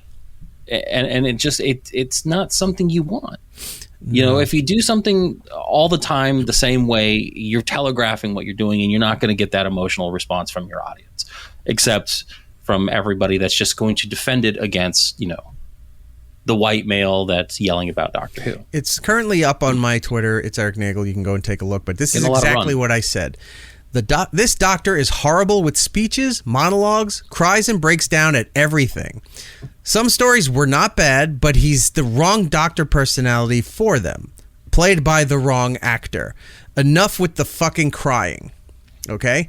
Now, there's plenty of other roles you could say that was the wrong actor to portray that character. Mm-hmm. And there's been people who were hired and announced that they're portraying a character. And sometimes a studio goes, all right, the audience didn't like it, or there was enough legitimate reason. They switched actors. Eric Stoltz was not Marty McFly for long. I mean, hell, fucking, Tom Cruise played Jack Reacher for 2 movies. Right. He's not a 6 foot tall, muscle bound type dude. He's 5'2". Right. People are not made for certain roles. Right. So you're allowed to not like an actor and say, or an actress or whatever, and say they're not the right person for that role. I don't think that. Doesn't mean the Hollywood's going to listen, because all you out there who bitch and complain about things, Hollywood doesn't listen to you either. So you're in the same boat here with me, right? So people are going nuts, and I'm starting to think there's people who had legit accounts, and they were gay, bi, other letter representation, other flag representation for all of that stuff. And they're all taking it as like homophobia and stuff. And that's not the case, because he's a gay actor playing the doctor. Whatever. I just don't think he's the right guy for the role. And I think the right personality for the doctor for these stories. So you got the bigot stuff. You got the racist stuff. Then you got people who just like, you need to, they'll write dialogue to you. One guy wrote like 5 response posts. I didn't even read it. I just wrote down, I go, summarize this for me. And he lost his shit because I didn't want to read his whole diatribe on all of that. Give me the Cliff Clavin notes. We're good. Something like that, right?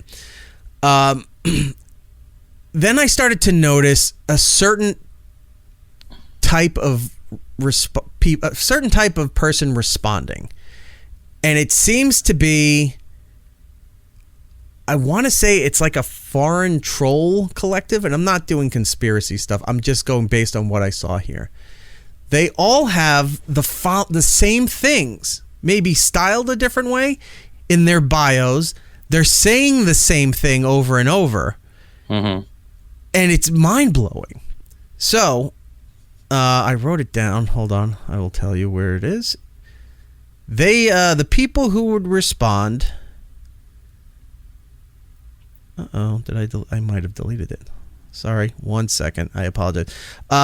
So obviously some sort of representation for their sexuality, gender. Like they'd have a whole bunch of different pronouns and whatever flag things they were posting in there. They all also posted the same exact neurodevelopmental condition. Like they're all boasting about their autism. Now, I'm not knocking autism, but I'm starting to see a pattern here, because it's not suspicion that they're autistic. They're saying it plainly in their bio. So they're pro autism stuff. They're all the pronouns, all the genders, all that stuff, the flags.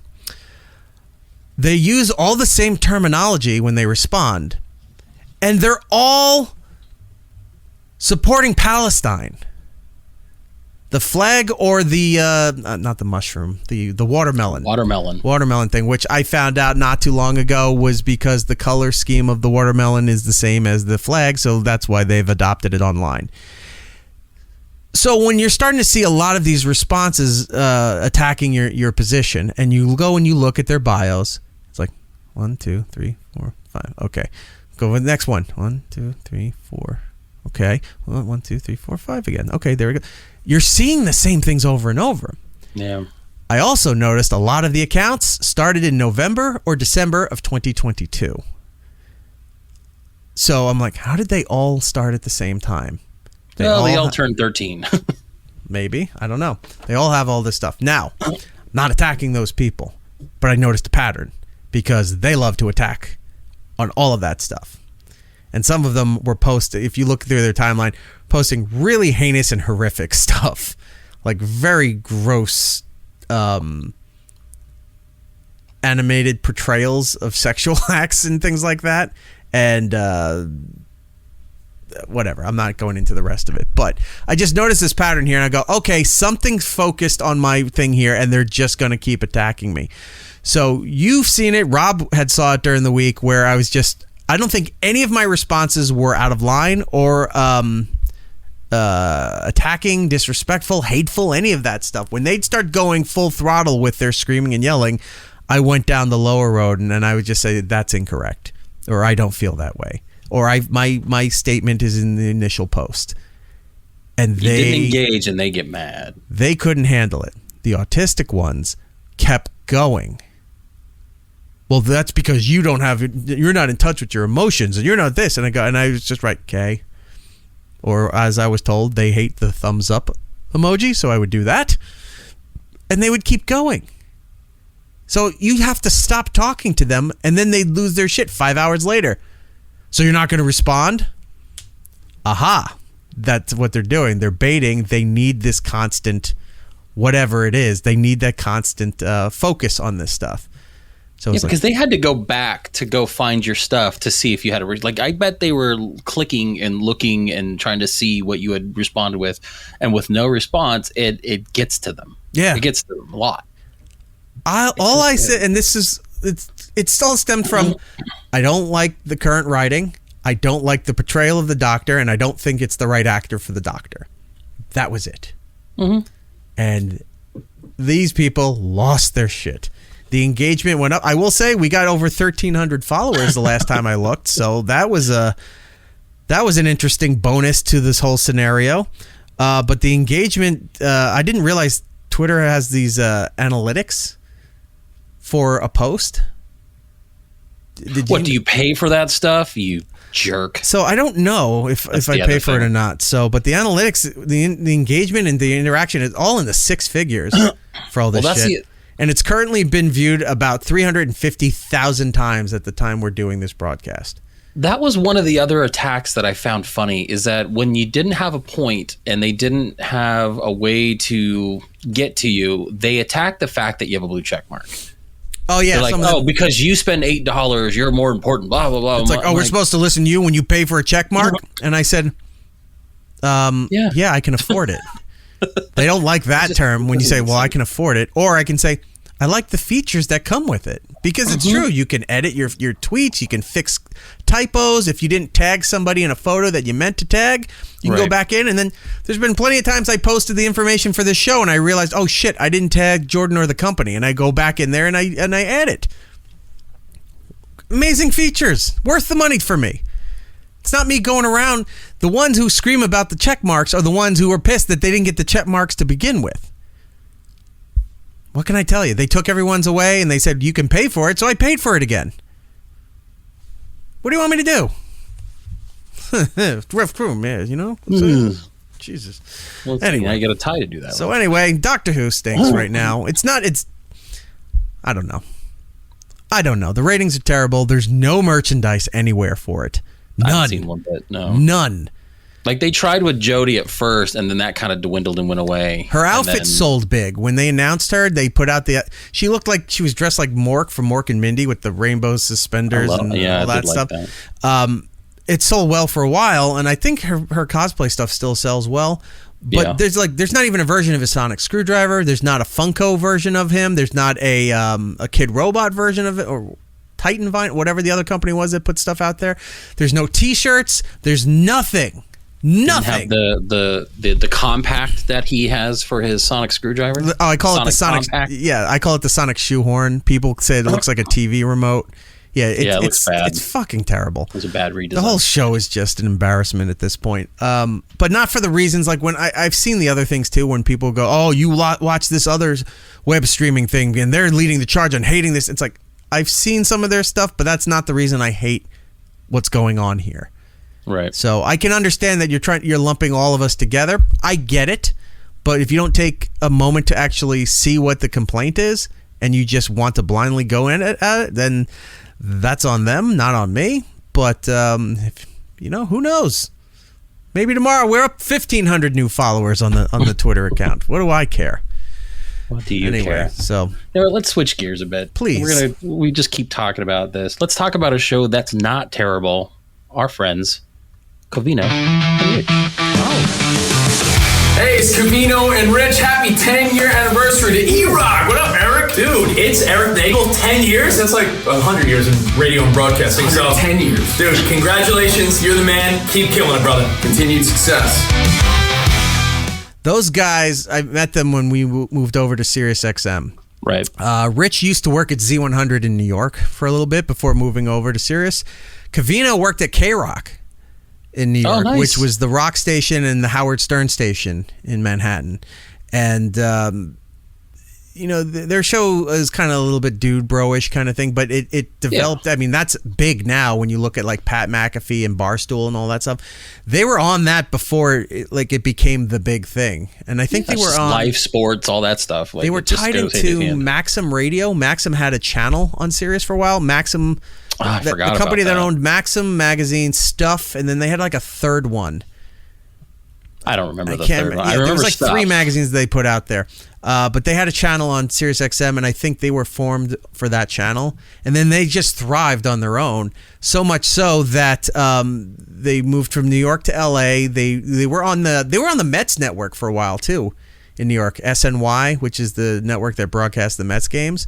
They were doing shows on there as well, and now they're on Fox Sports nationwide. Yeah.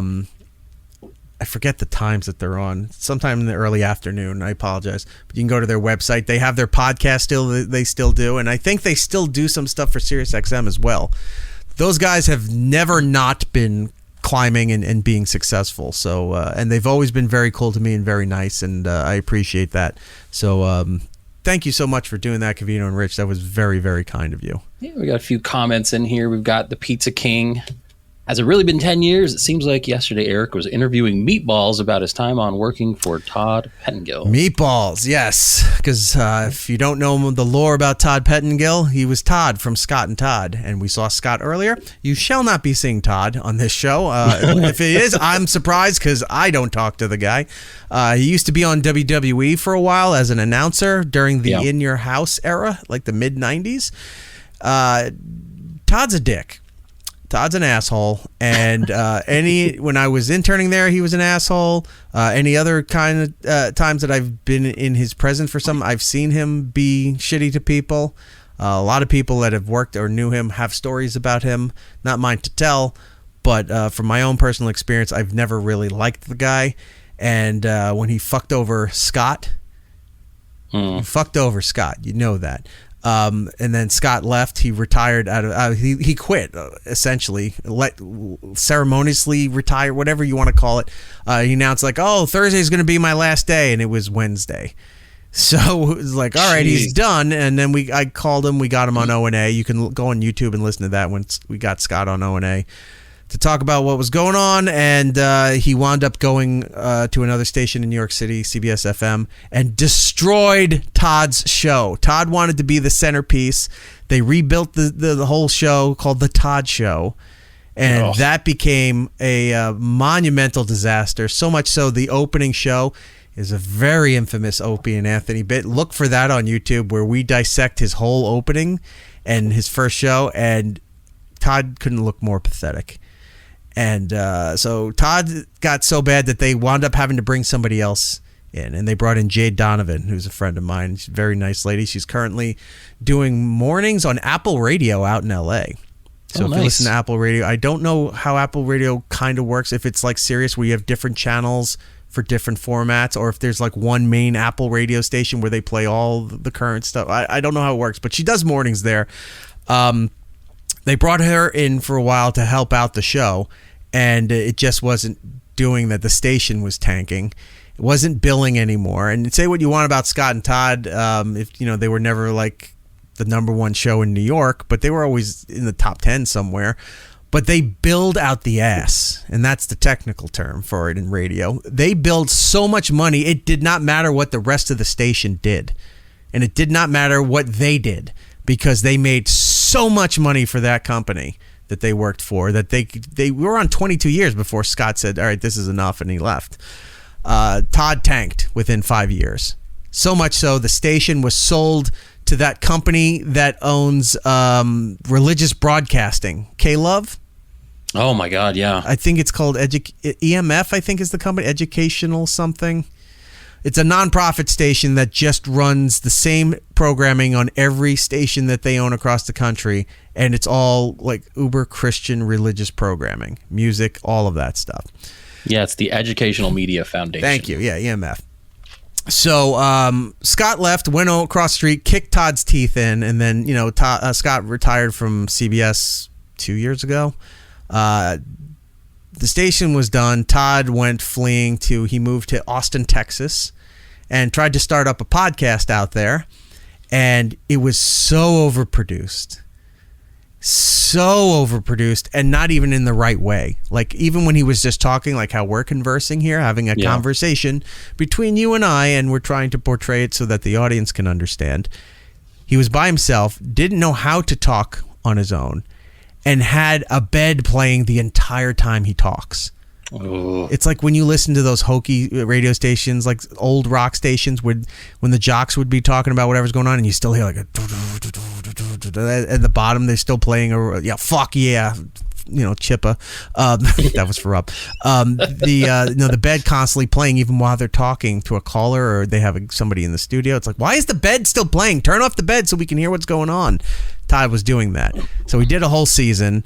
That was a fun episode. If you want to look up that on WATP, where we review the Todd Pettengill show, was hilarious.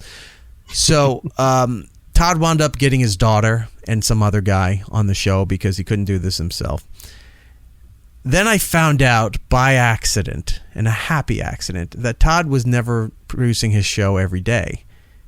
Like you'd think he was topical content on his show. Mm-hmm.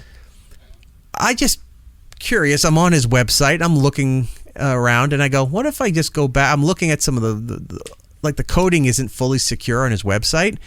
Go, what if I go to this folder? Will it oh my God, it let me in. Go through back end. Oh my God, I'm in the back end, and I'm going through. He finished like a week before Christmas. He already had the first 3 days of the next year done. I go, these are January shows. Holy shit, we're not even at Christmas yet. So I go and I listen to him, and he's talking about what he did on New Year's Eve. He's talking about some other stuff he went out with the family. He's doing fake stuff. It's all fake stuff. His phone scams were fake. His parody songs half the time were lyrics sent to him from a prep service, and he would try to play it off. They were his. He would sing them. Like, instead of having these prep services that have professional singers do these parody songs, he would sing it because he's the talent. He's like Tony Danza. He's the song and dance guy. Right. So I have it. I cut it up. I bring it to Carl's show, and I said, Carl, we got to talk about this. And we did. Look up the Todd Pettengill episode on Who Are These Podcasts.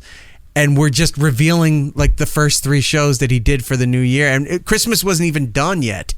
Oh, man. So anyway, Todd's an asshole is what this all comes down to.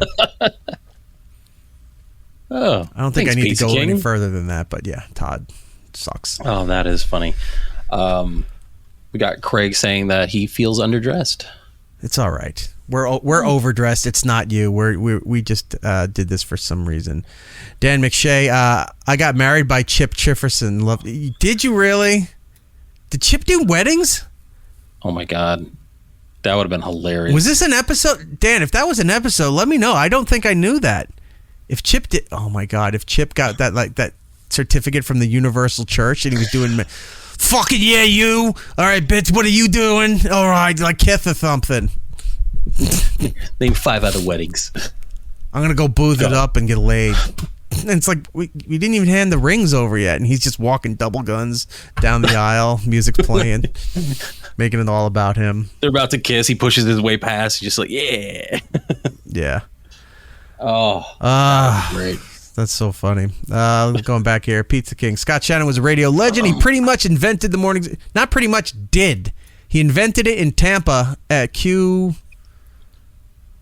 102, I think was the name of the station. He started it there, and then like a year later, he got hired to take over and build a brand new radio station in New York, and then brought it there and had all the the money and the outlets to make what it was supposed to be. The New York one, and then this other guy, John Lander, who was out in Houston, worked for the same company, and they were working back and forth together. Those two were like the ones to listen to for the Morning Zoo format. Then because they did so well, and New York went from worst to first in like 70 days, I think it was. Z100 became the number 1 station in New York 70 days after turning on the air. Everyone started bootlegging it across the country. Every market had their own Morning Zoo or whatever was going on. And that's why that format got shit on, because so many people were trying to copy it and were terrible at it. There were only certain people that were good at it. And look, by today's standards, yes, it was hokey. But back then, it was written. It was well produced. There were parody songs that were fully produced. There were celebrity voices. There were all the, like, they had everything. And they had the means to do it. They had writing staffs, they had production staffs, they had everything to do all that. Nowadays, you don't really need it anymore. But there's appreciation for it back in the day. When everyone started bastardizing the format, that's when it became the joke. Oh, they're a hokey Morning Zoo. Yeah, they are. But there were 2 shows that weren't. And that was Scott's show in New York and John Lander's show that was out in Houston. I believe it was Houston, Texas. Let's see. There were so many chats going through here. I forgot to bring it up here. That's you. Me. Why did you write that? Go before.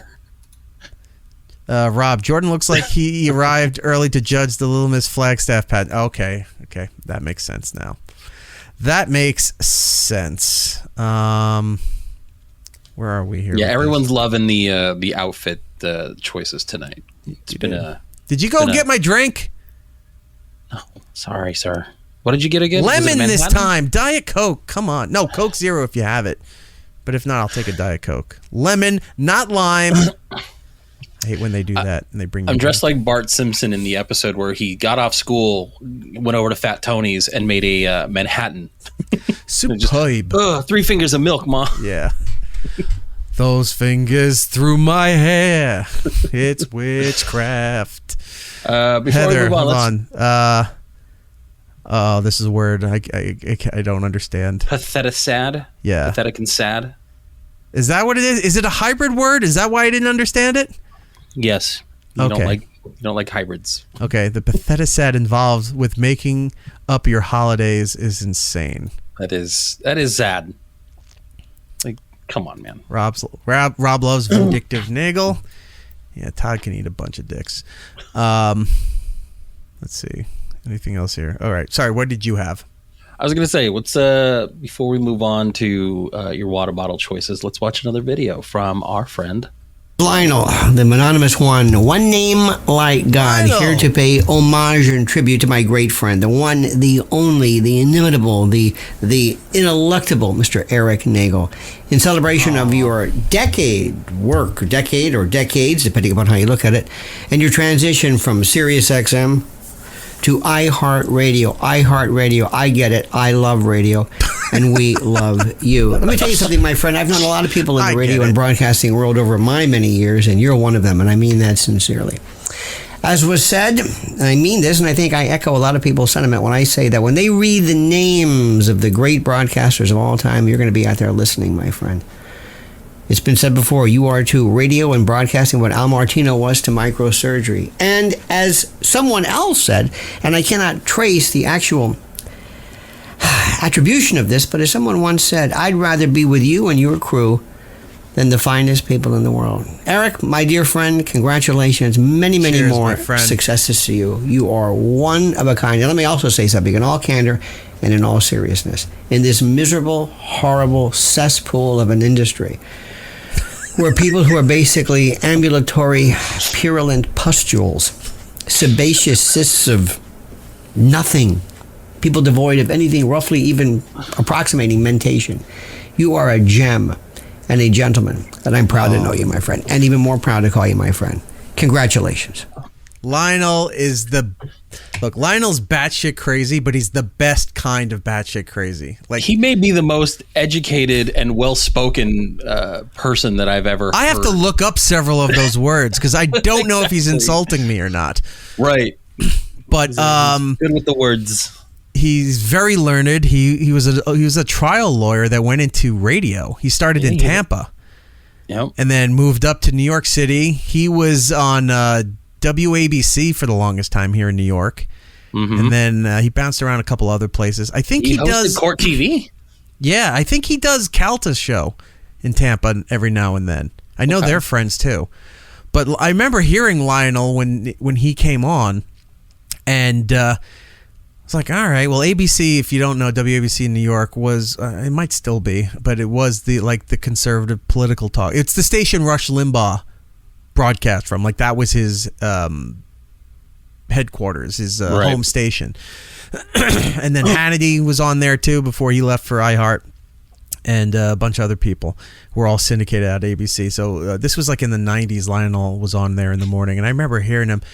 And just when you think it's like, all right, what is he doing? Is he going to be, when he's going right, like, oh, he's a crackpot, he's going this way, he goes the other way. Yeah. And then when he started leaning on other stuff and, like, you know, some more liberal stuff, and it's like, oh, he's going to, you know, he's going into that, then he goes the other way. Like, you can't get a read on him. And it's so entertaining. He reminds me a lot of Coast to Coast. Art Bell. Art Bell? I love Art Bell. Imagine Art Bell, but not doing UFO stuff. UFOs and mysteries and things, but doing everyday life and politics, but getting the same calls. Right? That would be amazing. That's what Lionel's show is like. Little Connor Peterson. Was that guy speaking Dutch? No, he was speaking a very higher educated version of English that I still don't. Right. I couldn't possibly follow. Lionel Bell, is a gem, to quote him. Doug Bell. Sorry, Doug Bell. Thanks. Doug Bell is not.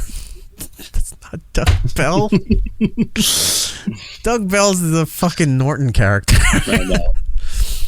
So funny. When I had my own TV show, and then then I had an accident. Like he never talks about the accident, but from what I put the clues together, I think he tried to delete himself. But that's like the center of all of his comedy. Yeah, you're right, Rob. Ring my bell. It's Doug Bell.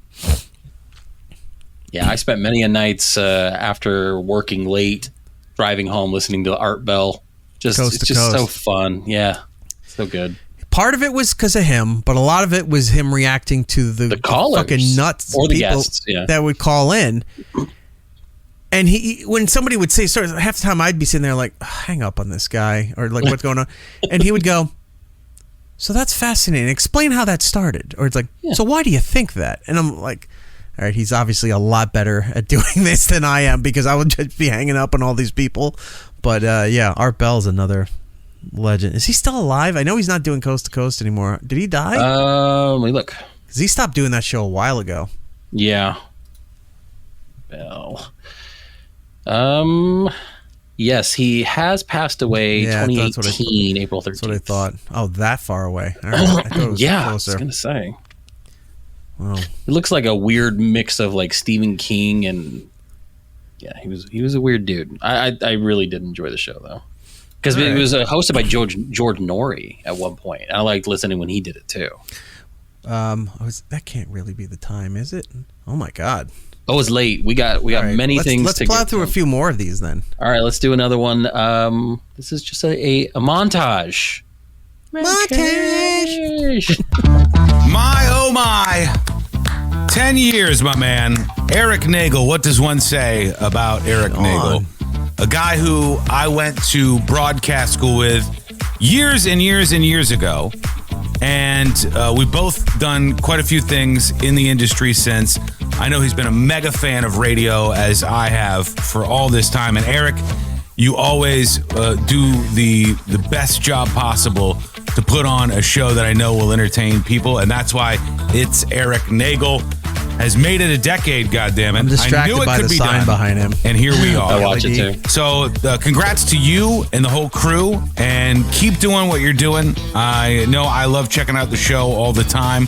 Every Shawn time I has see a it in my great feed, I'm show. like, you know You what? should We gotta check get it caught out. up Go with what's subscribe to happening him, with Erik too. and his world. So love you, buddy. Appreciate you, and congrats to you The and the news crew junkie. on 10 Go check out his years show. of the show. Hello to my pal E-Rock. Eric Congratulations to you on 10 years of doing... Yeah, I think you call it It's Erik Nagel, right? Well, thank you. I haven't listened to the fucking thing. Are you kidding me? I don't listen to anything. 10 years of It's Erik Nagel. Not easy business in this crowded landscape of content. Podcast, audio, video, whatever the fuck. Congrats to you. That's not the easiest thing in the world. Especially someone who's shitty at what they do for a living. That being you. All right. It's I nice wish for him you to dress another up. fantastic 10 years of podcast greatness with It's Erik Nagel.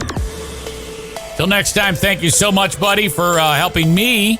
And here's to 10 more years. Hey guys, it's Josh Cohen, host of Questionable Call with JC here on YouTube. Want to take this opportunity to congratulate my guy, Erik Nagel, on 10 years of It's Erik Nagel. Congratulations, young man. Who'd have thought you'd have lasted 10 minutes, let alone 10 years? Certainly not your prom date. Still backhanded compliment. Definitely the years part. That's for damn sure. Congratulations, buddy. Happy anniversary. Looking forward to the next 5 billion years. Sarah, it is the 10th anniversary for Erik Nagel. Yeah, nice job, 10 Erik. years. Sarah and I 10. worked at K-Rock together. Do you know what he said? BJ, I don't know. 10 years. Congratulations. 10 years. It was very vague. What do you think the 10 years is for, though? Maybe sobriety. No, he's not sober. No, it's not that. Celibacy. I bet it's that. 10 years celibacy. Oh, I believe that. I totally believe that. I think it's something else, BJ. Yeah, you sure? Because I think it's celibacy. His podcast. Oh, his podcast. Congratulations, Erik. I still She think it's co-hosted with celibacy. Danny Congratulations, Bonaducci 10 before years he to retired. 10. Oh, wow. 10. Should I say my name, or is there going to be a little thing down here? Does it matter? Nobody really cares. They're like, who's this guy? Get him off my screen. I need more Erik Nagel, please, in the 10-year celebration. What's up, man? I just want to congratulate you on 10 years. of It's Erik Nagel. I can't believe it's been 10 years since the beginning of that. I can't believe it's been 20 years since we worked together down in Vero Beach at WGNX, the best of the 80s and more. Yeah. Then you bailed on me and went and worked for Opie and Anthony. I mean, obviously that was a mistake. That was the right thing to do. You made a good call with that. Here's to 10 more years. Hopefully we'll be doing another one of these in 10 more years. And seriously, Erik, congratulations. This is the Cooper and Anthony Show, live. Cooper. You know our friend Erik Nagel? Yep. Can you believe he's been doing his show for 10 years? She used to work on Scott and Todd and Elvis Duran. What are you talking Duran. about, idiot? He was born in like 1994. So he's been on the air since he was an infant? Do the math. 1994 was not 10 years ago. It was like 30 years ago. No. The 1990s is a decade and the 2000s is a decade. So from the 90s to now is one decade. That's 10 years. Okay, whatever. Fine. Happy 30-year anniversary to the Erik Nagel Show. From your pals, Cooper and Anthony. Erik Nagel, happy 10 years.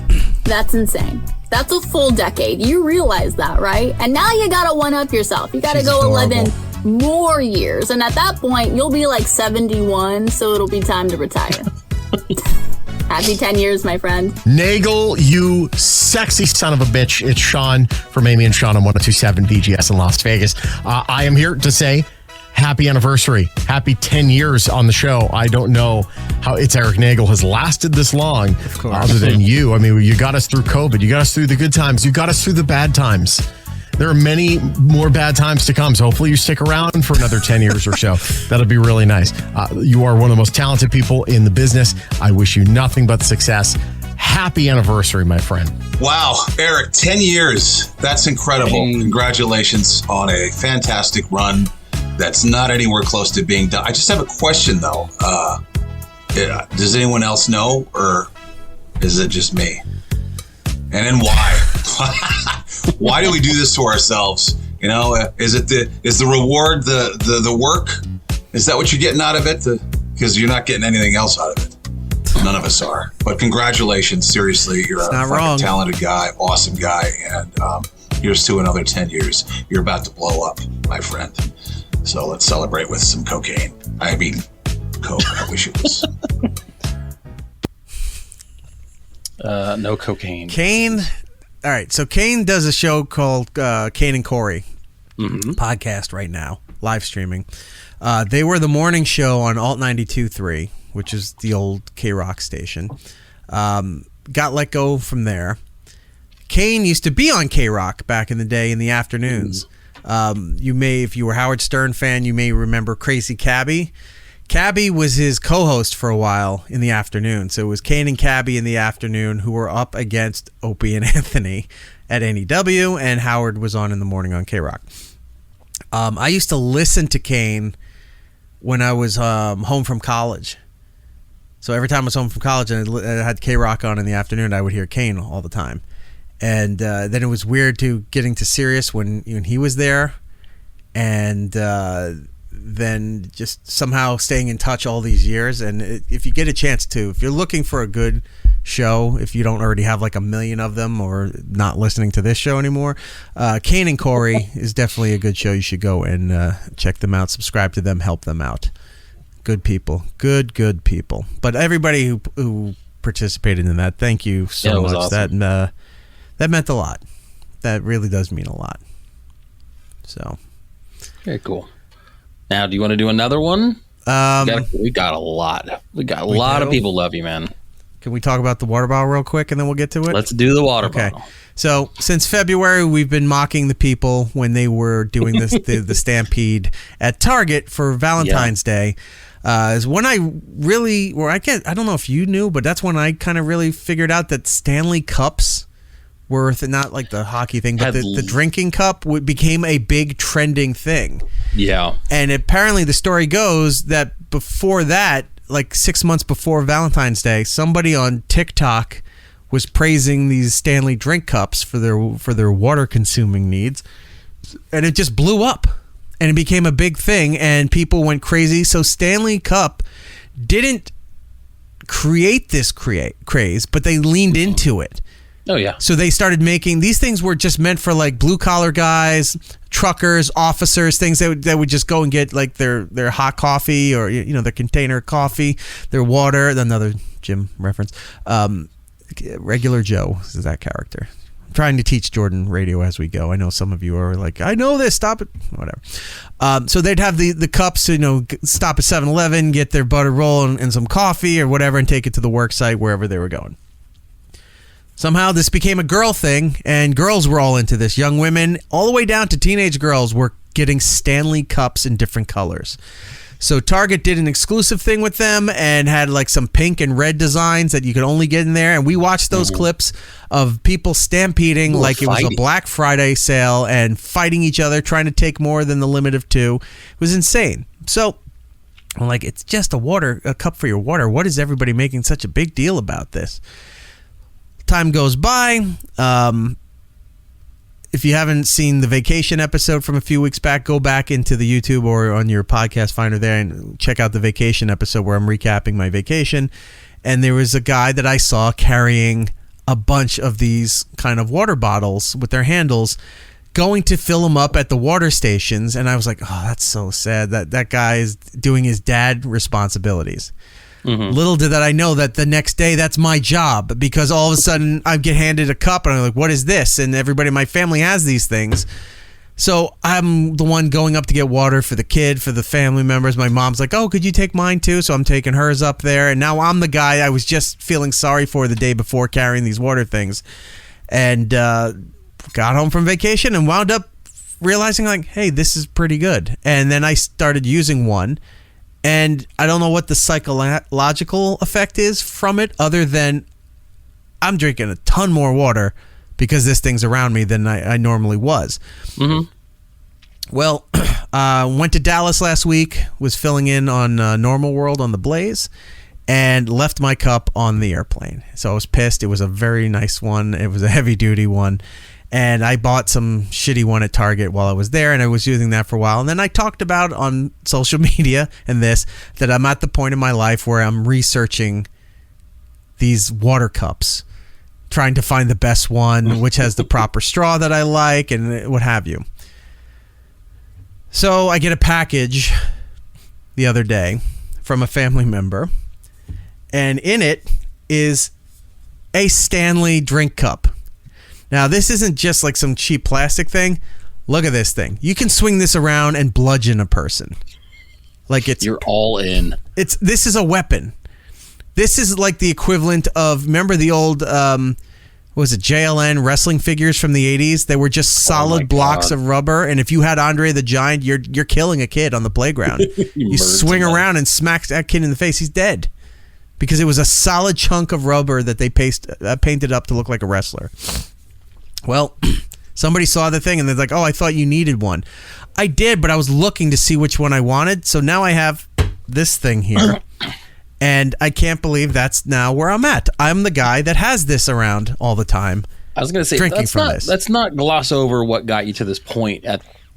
You said you were looking into it. How deep was this dive that you took into the water bottle craze? It was like a YouTube deep dive. When you accidentally click on a video because of the thumbnail, like, oh, this is interesting. And then all of a sudden you're going down a rabbit hole of different places around the world of how they do glass blowing. It's like, I'm not doing this. I'm not even buying that stuff. But now I just watched 7 videos from different parts of the world about the artisanal techniques that they're using for doing these kind of things. It's definitely a skill. I went on this deep dive on it. I thought I wrote a note down about it. Researching the best bottles to get. Oh yeah, some of the bottles are like $60. Mm-hmm. I don't know. This one might be. I mean, it doesn't look flimsy at all. This one might be expensive. I think that one's probably. When you get to the ones that are like $40, or the ones with the handles, and the ones that everyone's going crazy. I hate those ones. $40, $45 ones. Yes, yeah. I saw women in the airport carrying around a pillow, a bag, or something, and then they had that weird looking Stanley water cup in their hand because they all have to have it now. I see Heather in the chat saying that you can never have too many water bottles, but fuck a Stanley. I'm with you on that. Jared the Geek. Stanley did create the craze, the marketing guy that made Crocs what does it say? Explode. That made Crocs explode. That made Crocs explode. Started their marketing for them. I swear I read a couple of stories that it was somebody on TikTok that was praising this thing, and that's what blew it up. And then Stanley started to lean into it. So maybe they planted it. There was a woman on TikTok that her car caught on fire. Yeah. And everything was destroyed. Like the whole interior is burnt out, the car burnt out, but the Stanley cup that she had survived. So Stanley bought her a new car. And that's when it really started fucking gaining traction on social media. So yeah, they definitely leaned into it. Well, it's a whole thing. Because not only just for the designer colors, there's different levels, quality levels. I'm going to open this a little bit. The show's going on long. There's quality levels. There's different. Some have straws. Some have wide mouths. Some people just like to chug it. Some people open it like a third. Like there's different ways to do this stupid freaking bottle that should have one function, and there's like multiple mouthpieces for it. So $60, $70. One of the companies that I saw was getting praised all the time was Hydra Flask. It seems to be like a high-end one. I saw Heather said something in the Iron Flasks. I guess that's another one. I wasn't aware of that brand. But there's a brand called Owala that everybody seems to be all about. And I looked at it, and it's just got like a weird-shaped mouth. It looks almost like it's the mouth of a fleshlight. Because there's a little part down here, it's like for sipping, but if you lean over that, it's for chugging. And I go, okay, that's the pee portion of the vagina, and there's the hole that you stick it in. That's what it looks like. It's terrible. But all these women seem to love this Owala brand. I don't want the wide mouth anything. I want something with a heavy duty like rubber straw mouthpiece thing so that you can clip it closed and it's not leaking everywhere. And if I got to fight off, my Second Amendment right, I got a firearm and I got a Stanley Cup, and I'm just going to come out swinging like some really bad video game character. One company, Yeti. I think you all know who Yeti is. They make really high-end quality products, but they're super expensive. Like to buy a cooler for Yeti is like $1,000. Oh, well, there we go. Are Yeti cups a thing here in Mexico? It's more about Yeti. See, Gabby knows. Right. Yeti's a thing. But I've seen Yeti be popular for other things. Again, coolers, some kind of stainless steel kind of coffee cup thing that they have for the workplace, whatever. Well, and tumblers. They got like tumblers everywhere too that are expensive. But they have their own line of these kind of things. What they're doing is exactly the shit that Apple pulls, where you go, okay, I bought the new iPhone. All right. Does not come with the charger. What? Yeah, the charger that goes with it doesn't come with it. Well, it has to come with it. No, it has the plug, but it doesn't have the charger portion for the wall. You have to buy that separately. Okay? Got to buy that separately. All right. Well, if you want this thing too, that's separate too. It doesn't come with the phone. Why doesn't that piece come with the phone? You're like, they're making you buy all of these things. And remember, every couple of years they used to change the port until the law passed where it all has to be USB-C now. They would change the port so that all the cables that you have are obsolete and you have to go and buy all new cables again. Yeti's doing the same thing because you open it up and it's just like you take the cap off. It's like a thermos, right? It's just a big wide mouth. You can pour your coffee into a cup and that's it. Can't really drink. You can, but it's going to be a mess. They sell the different style caps for the bottle to have the straw, to have the wide mouth, to have any of the variations that you want separately for an additional $30 per cap. Yep. So you're spending $60 to $70 on a Yeti water bottle, and then if you like, oh, I want the thing with the collapsible straw, that's another $30 on top of it.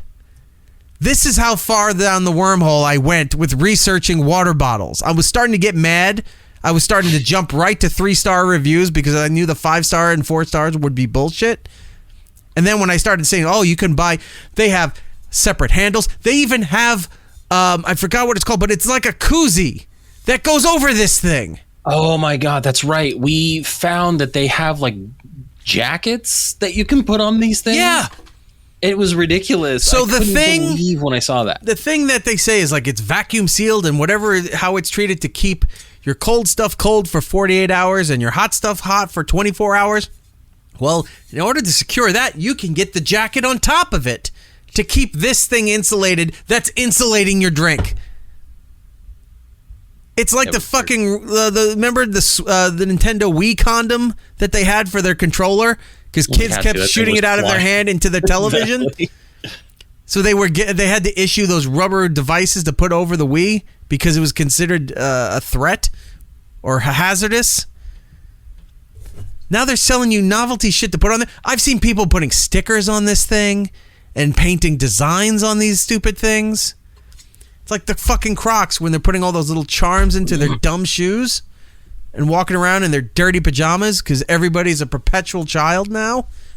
I mean, I'm casting stones here, but you know what I'm talking about. At least I try to dress like an adult sometimes. We're doing it now. So you can do a straw and an open mouth. Yeah, I want just the straw. That's it. Oh, that's the same thing. Things moved.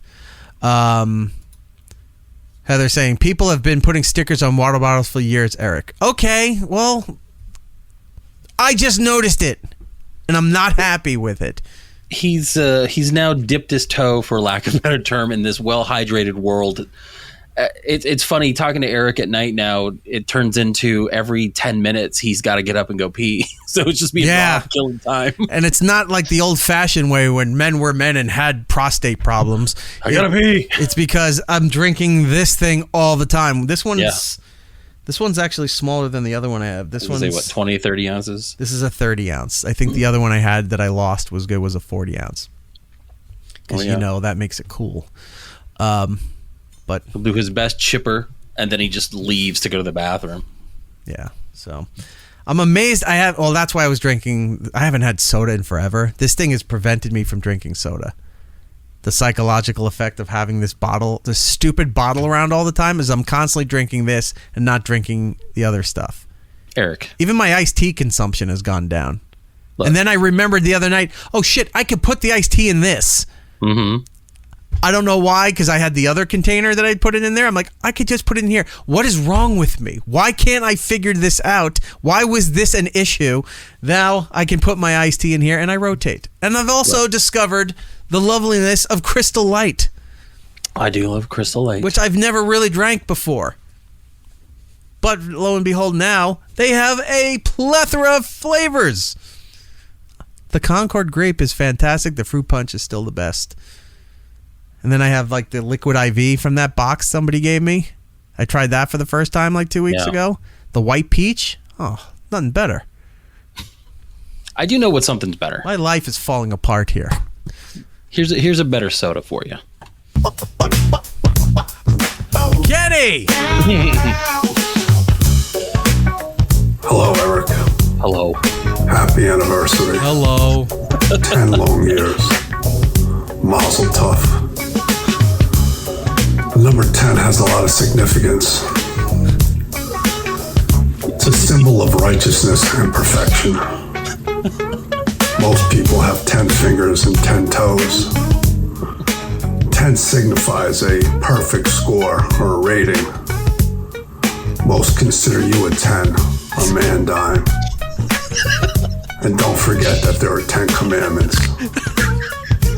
Looking forward to another 10 years. He said a man dime. He's so good. He's so fucking funny. love that man so much. Hey, Erik. Hello. He's making me cry. That was fucking so hilarious. A man dime. Hey. 10. He's just, I love Kenny so it much. makes my face hurt. He's God so bless good. him. So I haven't talked to him in a while. I gotta reach out to him and see how he's doing. Been a little bit. All right, what else we got here? We really gotta run through the rest of this. I was gonna say I'm gonna do another one. Okay. I know we talked about The Simpsons earlier. here's a gentleman who used to work on this. Hey, this is comedy writer, former Simpsons showrunner, and food influencer, Bill Oakley. And I want to congratulate you, Erik Nagel, on 10 glorious years of your show. And I wish you at least 10 more, if not 11, maybe 12, probably not 13. Good luck. We were just talking about Bill earlier today on the show. He was a writer and then a showrunner between seasons 3 and 8, like the golden time of The Simpsons.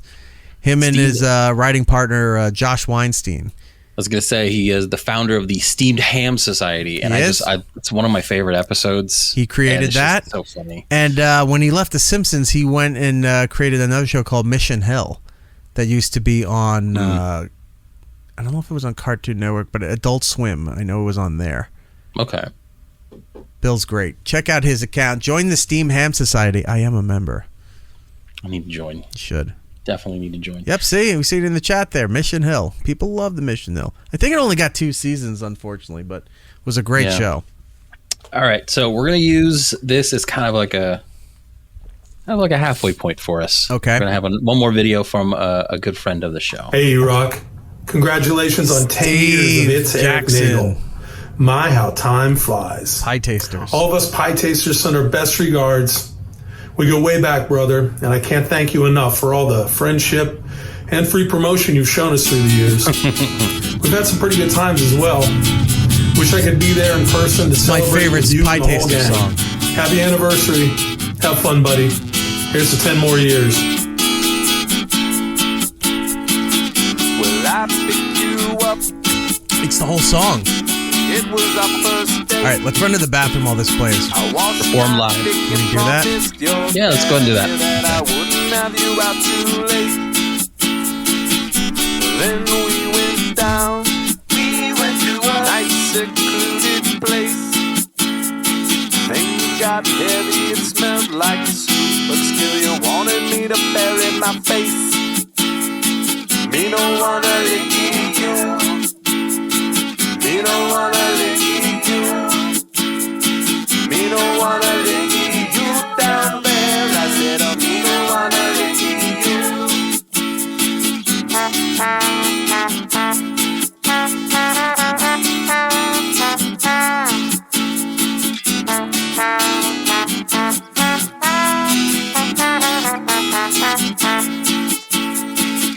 My last girl was blonde. She had a real nice hefty rack, but I nearly bombed when her pants came off. She don't use soap, you know that bitch is whack. Me no wanna lick you. Me no wanna lick you. Me no wanna lick you down there. I said, oh, me no wanna lick you.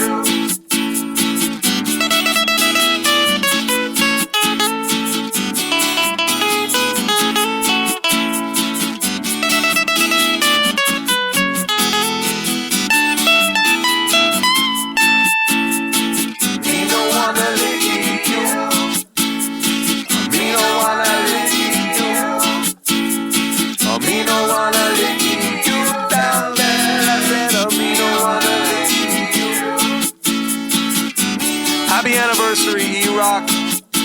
We wish we could be there in studio with you to celebrate in person. I know this 2 years is just the beginning of something that's going to last for an eternity. Me no wanna lick you. Me no wanna lick you. Me no wanna lick you down there. Me no wanna lick you. Me no wanna lick you. Big ol' titties. Me no wanna lick you. Big ol' titties. Me no wanna lick you down there. Me no wanna lick you. Oh, fucking well done, Pietasters. Love that. Thank you, Steve, so much. Oh, god damn, man. That band is so amazing. I've known them since like '99. Yeah, I was gonna say this song was actually on the awesome mixtape back from '99, and that was done specifically. We used for to you. play them when I was on WLIR on Long Island, Jay, who comes on the show here. He had the ska punk indie rock shows on the weekend, and the Pietasters used to send up their stuff all the time, and we'd play them, and that's how we got to meet Steve and all of that. I was gonna say they have a new song out. I like it. Hollywood agent Rob Stark saying, "I love Steve so much more than Erik." And that would be the rare case where that's fine. That is, he has a big man crush on Steve Pietaster. Well, how could you not? I know, fantastic. That is awesome. We got to put that up separately from the show at some point. We'll put up the Pietasters song. I've been humming that song for like days now. I loved that song. I used to play that on the radio. Menowannalikki-U is the name of the. It was just a throwaway track that they had, or a hidden track, or something before it went on that mixtape. Yeah. And I loved that song. And I remember talking. I said, "You know what song I really love?" And that band's been around 30 years, the Pietasters. So they've heard it all and heard everything. And I told Steve that once many years ago, and he just looked at me and he goes, "Really?" And I said, "Yeah." And he goes, "I don't even remember how to play that." Like he didn't remember the lyrics to the song. But yeah, that's my favorite Pietasters song. So, goddamn, very cool. Thank you guys so much. I really, really, sincerely appreciate you doing that. What else we got here? Good. All right, let's go. I was going to say, considering Steve is one of the greatest humans of all times, it makes sense. Yeah, he is fantastic. And his music's catchy as shit. Oh, yeah. Check out the Pietasters. They have a brand new song out now. Glimmer? Glimmer.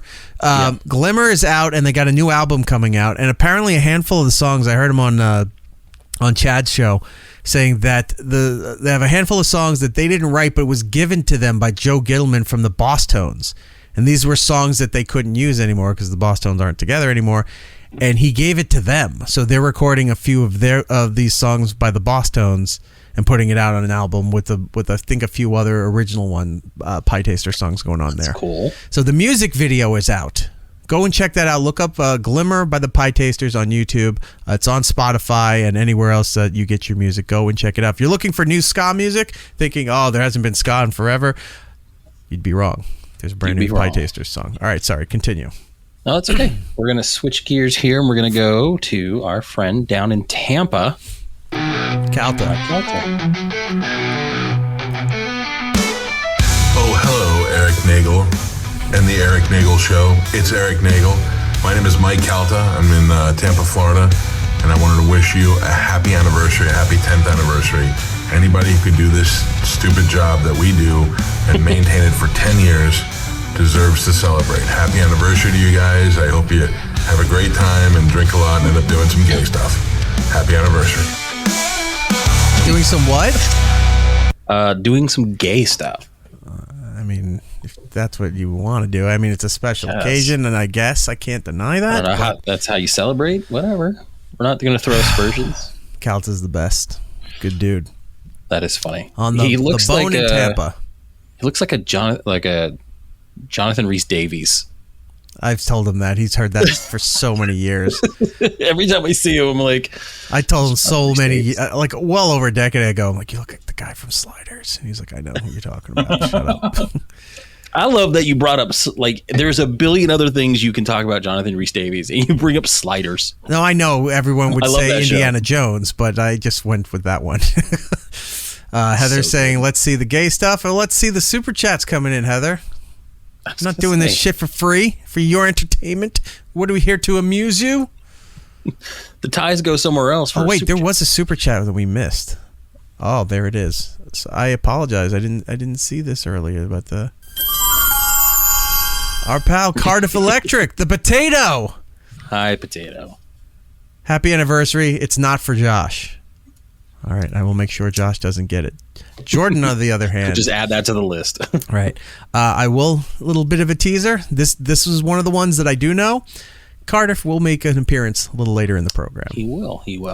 Him and two. I was going to say we've got a lot, so let's just go to one more. We've got the EP of The Late Show with David Letterman, Harry Connick Jr. Show, and he worked with you at Sirius XM. That's Justin Stangel. To I just wanted to congratulate my buddy Erik Nagel on a 10-year anniversary. It's amazing. I'm on a little hike, and while I'm walking, I was thinking about why I like It's Erik Nagel. And it's, you guys always talk about everything that I love, and you can't find that in most places. Sorry, I'm hiking. Whoa. But congratulations, that's huge. You guys deserve it. Erik, you're the best. I find you endlessly entertaining. And, oh, geez. Oh, God. Damn it. Oh, God damn it.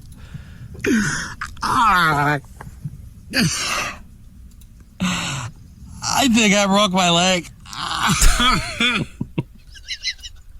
Well, somebody better check on him. He's probably been out there for days. Justin's the fucking best. So Justin funny. sent me... Oh, yeah, I'll show you this. So Justin was the executive producer and head writer of Late Show with David Letterman. Right. Him and his brother Erik for so many years, right up until the very end. And then they were working with us at SiriusXM for a little while, and then they got their daytime television deal with Fox. I think NBC produced it, but Fox carried it. The Harry Connick Jr. show was on for like 5 years. Like, they had a good run with it. Yeah, that was weird because like I forgot about the show, and then when I looked back into it, you're right. They had a longer run than I think I gave it any credit. They for. did. So he's had. Here's something else you don't know. I think it's season 2. They wrote a couple episodes of the animated Tick. Remember the animated Tick in the 90s that used to be on Fox show. Kids? Yeah. They did an episode or 2 of those. Well, damn. Yeah. Let's go back and revisit that one. Rob in the chat saying, I don't think he was really on a hike. Giddles. Note, Justin died on his way to his home planet. Oh, poor Justin. Yeah, he gave me this the other day. Oh, hold on. I'm not wearing pants, so give me a second here. Go to a one shot here.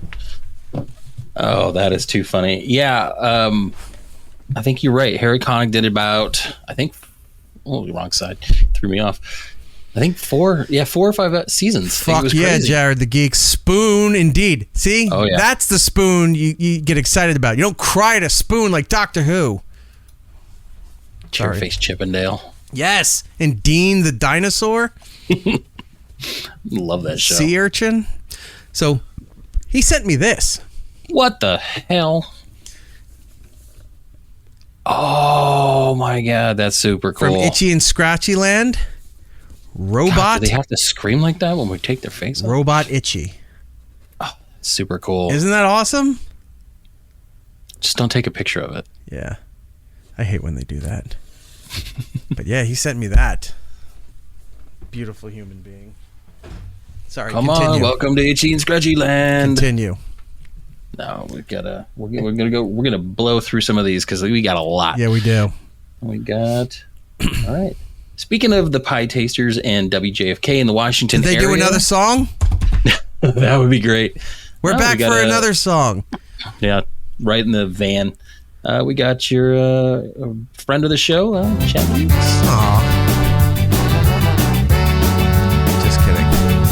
Hey everybody, it's Chad Dukes from the Chad Dukes Show, noted canceled disc jockey. Just wanted to wish a 10th happy 10th anniversary to It's Erik Nagel. I enjoyed listening on SiriusXM. I enjoyed listening on iHeartRadio. I still enjoy tuning into the fucking... Are you fucking kidding me?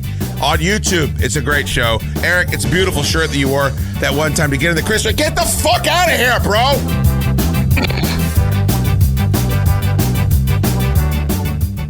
Well, they tried. That was good. Thank you very much, Chad. I do appreciate that. I was going to say, you guys planning any more hosting in Dallas? I don't know how he puts up with Ant-Man all the time. I don't know how he does it. I've seen his super chats. I think that's why he puts up with That is a fair point. If you want to talk about super chats, don't watch his live shows on Friday on YouTube because it's just depressing the volume of those numbers that are coming in on his super chats. Almost upsetting. Jordan and I sit there and go like, we're doing something wrong. We're doing something incredibly wrong. I know. But thank you. Well, ChadDukesShow.com. Go and subscribe. Fantastic program. Right. All right. Hey, You used to have bosses at various places. Infinity Broadcasting, XM Satellite Radio. This is impressive. He also ran Oprah's company, Harpo. Biggie, got congrats on your 10 years. Eric A Logan. little bit of corporate advice because we go way back. There's a term that I used to always say, don't get put on the radar.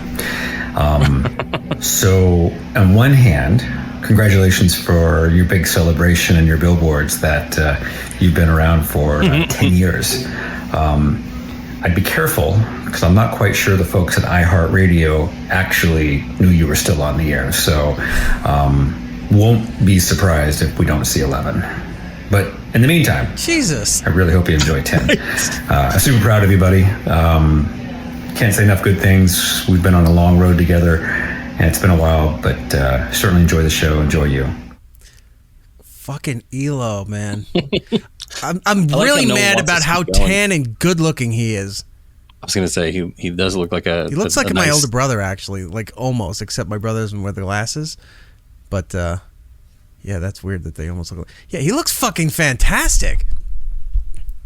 Yeah, pretty good. Well, if I went out and surfed every day, I'm sure I'd look like a I was going to say the World Surf League, man. Fucking I'm Elo. jealous of that. So Eric Logan, boss twice. Infinity Broadcasting, which became CBS, which became Entercom, which became Odyssey. Odyssey. Elo was a boss there, and then went to XM before we got there, and he was our boss up until the merger / Sirius bought everything, and then he skipped town and he went to run Oprah Winfrey's network. Yeah, Harpo. So he was running her company Harpo and her television network, OWN. Yeah, OWN. Yeah. On cable, he was the head of all of that stuff. Like everything Oprah had, Eric ran. And then he did that for the longest time, and then semi-retired from that, and then was the head of the World Surf League, which is like the premier. It's like whatever NHL, NFL, MLB for surfing. He was running that for so many years. I don't know what he's doing now because I think he stepped down from that too. But talk about a guy that just constantly, oh yeah, now I'm running Oprah's industry. Oh, what do you do now? No, I'm surfing for a living. why not? Yeah, it's just something to do. God bless him though. Good for him. Good on him, Elo. Right. I got to send him a message. I haven't talked to him in a while. So this next message, I've been trying to avoid this man as much as possible. I have been minding my P's and I just saw your Q's. video. That's insane. Thank you for doing that. He took the time on his vacation to send you this. And Mr. Nagel. Frankie. Hey, Deputy Sloup from the Pinal County Sheriff's Office, or Frank from Friars with Frank. Yep. Wanted to wish you congratulations on 10 years of having your own show, on 25 years in the business, just killing it. Ever since we grew up together, East Islip High School, graduated there, you went to college, you kept killing it. You got your own show, you kept killing it. So I hope you have 30 more years of doing exactly what you're doing. So congratulations to you. I wish you the best on many more. And Jordan, looking for you. You never know what I'm going to be in. I got a hoopty like this, a souped up Charger, Mustang, Oh, you're fucked, F-150, Jordan. Ford Expedition. You never know what I'm going to be in, but I'm always looking for you. Mr. Nagel, congratulations.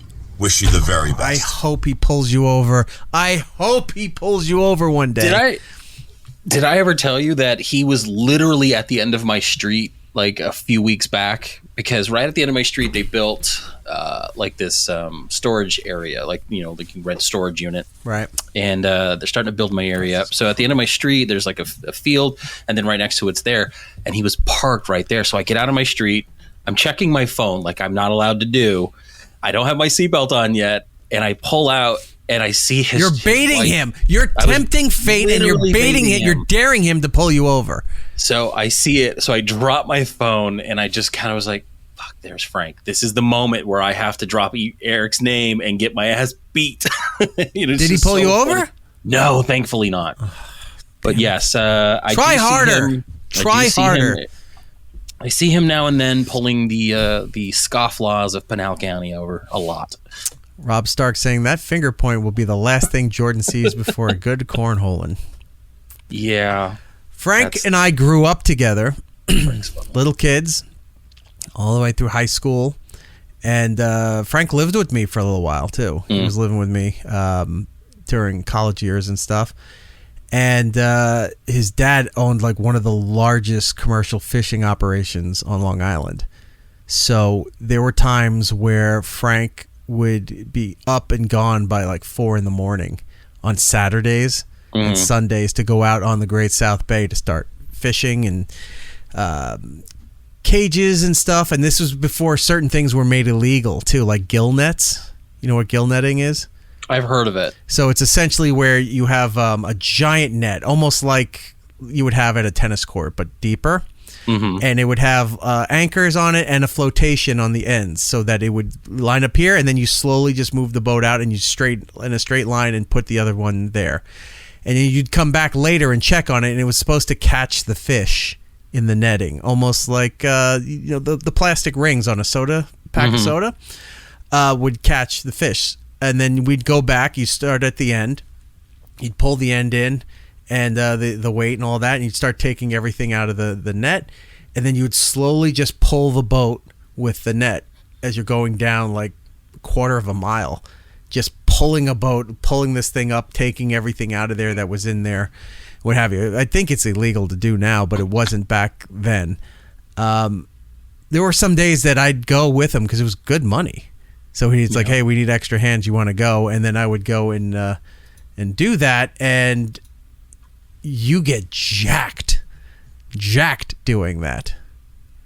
I'll find a photo to prove it to you. But I was going to say, I think I remember you and him were talking about it when you were doing Would You Kindly, and he came on and was talking about it. And yeah, he was saying the same thing. That it was just, you would be in such shape and tan and doing all that work, wearing like, those orange nuts, slickers, man. And you smell like seafood for days. But you looked fantastic. I would actually go back and do that now. You know, I'm definitely not in the shape for it anymore. But retirement plan. I would go and do it just to get back into shape. It's like, where are you working out? Oh, nothing. I'm just fishing out on the ocean. Yeah, no, I always found it funny when you talk about your friend Frank, and then I realized who it was, and it was like, yeah, that guy literally patrols my streets. He's right down the street from me. So one day. I don't have it on the system, but I have it on my phone. All right. Dude. That's the outfit you need to wear. Right? Backwards hat and glasses. What do you mean? Yeah. That's funny. There we go. Being silly on the docks. But yeah. I got to say, I'm always amazed at your ability to have something ready to go no matter what. Like we were talking the other night, you, Rob and I, and we mentioned something and then you're like, oh, hold on. And then like within seconds you had it pulled up. I'm like, man, you are organized. Can you believe that? Don't fall in love with it. No, I'm just wondering, why you were wearing Jinko jeans. It was the 90s. You did what you had to do. But yeah, dude, fucking fishing workouts? Yeah. You looked amazing. Anyway, Frank has a very, very, very popular series on TikTok, on Instagram, especially on YouTube, called Fridays with Frank, and it's about him just going around the state of Arizona and pulling over waywards and strays and your neighbors. Soon to come, Jordan on a future episode. One of these days. And he's pretty humorous and comical about it. He's very funny. Yeah, so. He's good. It's funny because he only, I think they only either upload it to the YouTube or the Facebook page, and it gets pirated to every other thing. Yeah, he's even said, "Look, we don't have an official page on TikTok." They had to make one. They just take of that now. Yeah. So people were stealing it, putting it up on their things, and then the other times were people putting it up there, and then because they like to shit on the police all the time, it's like, oh, here's everything this cop is doing wrong, let's try to get his badge and his livelihood taken away. It's like, all right, just like everything, it's like, we don't like what you said, so we must kill you and destroy everything that you hold dear. Yeah, but they had a big Pinal County sheriff's like gathering at somewhere down the street, not too far, where it was like, come meet the officers, come see some of the patrol cars, things like that. And this is before I knew Frank was on vacation. So I actually went to go see if Frank was there so I could try to talk to him and do something for the show. And yeah, he was on vacation. So yeah, he had told good for him. He needs the break. He had told me he was on vacation. I think he went down he was down near my mom down there, and he was going to stop by and see her. I got to ask her if he did or not. But yeah. Known Frank forever. Great guy. Check out his series, Fridays with Frank, on YouTube and on TikTok. Super funny. Very fun show. You will all enjoy it. Tom from Alberta had a question saying, why didn't you get me a Frank police escort so I could have enjoyed some Arizona barbecue with you guys?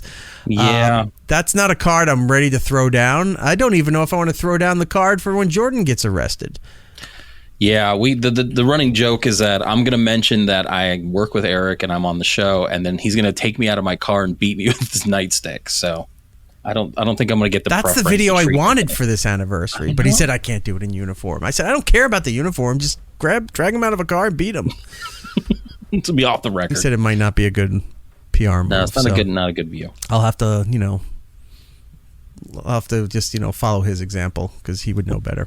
All right, moving on. We really got to get through this stuff. We're running. All right. So you had a nice run at SiriusXM, and these people would like to say hi. What's up, E-Rock? I just wanted to say congratulations. Cullen. I'm Bryan Cullen, if you don't know. Worked at K-Rock, worked at SiriusXM. He ran Faction, with Erik the music for channel. years and years. 10 years of It's Erik Nagel. That's sick, man, on top of all the other great stuff that you've done in radio. Congratulations. Here's to another 10. Keep rocking, man. Hey, yo, what's going on, E-Rock? It's Butcher. your buddy from way back, Shawn the Butcher. It's been a hell of a ride. Remember the old days, the highs, the lows. I try to remember the good times. I want to wish you a very happy 10th He worked on O&A for a while, too, before doing the music. Erik Nagel Show. Cheers to 10 more years, 20 more years, complete domination from E-Rock all around the globe. Much love, dude. Hey, it's your boy Lewis Johnson, also known as Black Blue. Happy 10th anniversary to the It's Erik Nagel team. He has that banner from the second anniversary show. And show. That's awesome. It's been a great 10 years. I'm one of the OG producers. Kind of got my bearings on It's Erik Nagel. Shout out to Matt Cipoletti. Shout out to Christine Pushko. Shout out to Giddles. Shout out to Paul. And absolutely, congratulations on 10 years. Hey there, old buddy, old pal. It's Paul. That's Ofcharsky Paul. here to congratulate That's you Paul on we always 10 talk about. years of It's Erik Nagel. I remember back in the day working the board for you in 2015, 2016 with the whole crew there in the evenings on a Friday up at the studios. But to properly say congratulations on 10 years of doing your show, I'm not the best to do it. I'm not the best with words. So I had to spend a little bit of money on a cameo and get a radio legend to properly phrase what 10 years doing a show means. Here you go. For 10 years, we've been on our own. Moss grows fat on a rolling stone. Those just snippets of lyrics from Falcone. the number one hit song from 1972 as we jump in the Wayback Machine from Don McLean and American Pie. Lyrics that people have been trying to figure out for years, much the same as trying to understand how the Erik Nagel radio show, or whatever it is, has been on the air for 10 years. Oh, I just joke you, Erik. Congratulations, or as we used to say around the water cooler, E-Rock.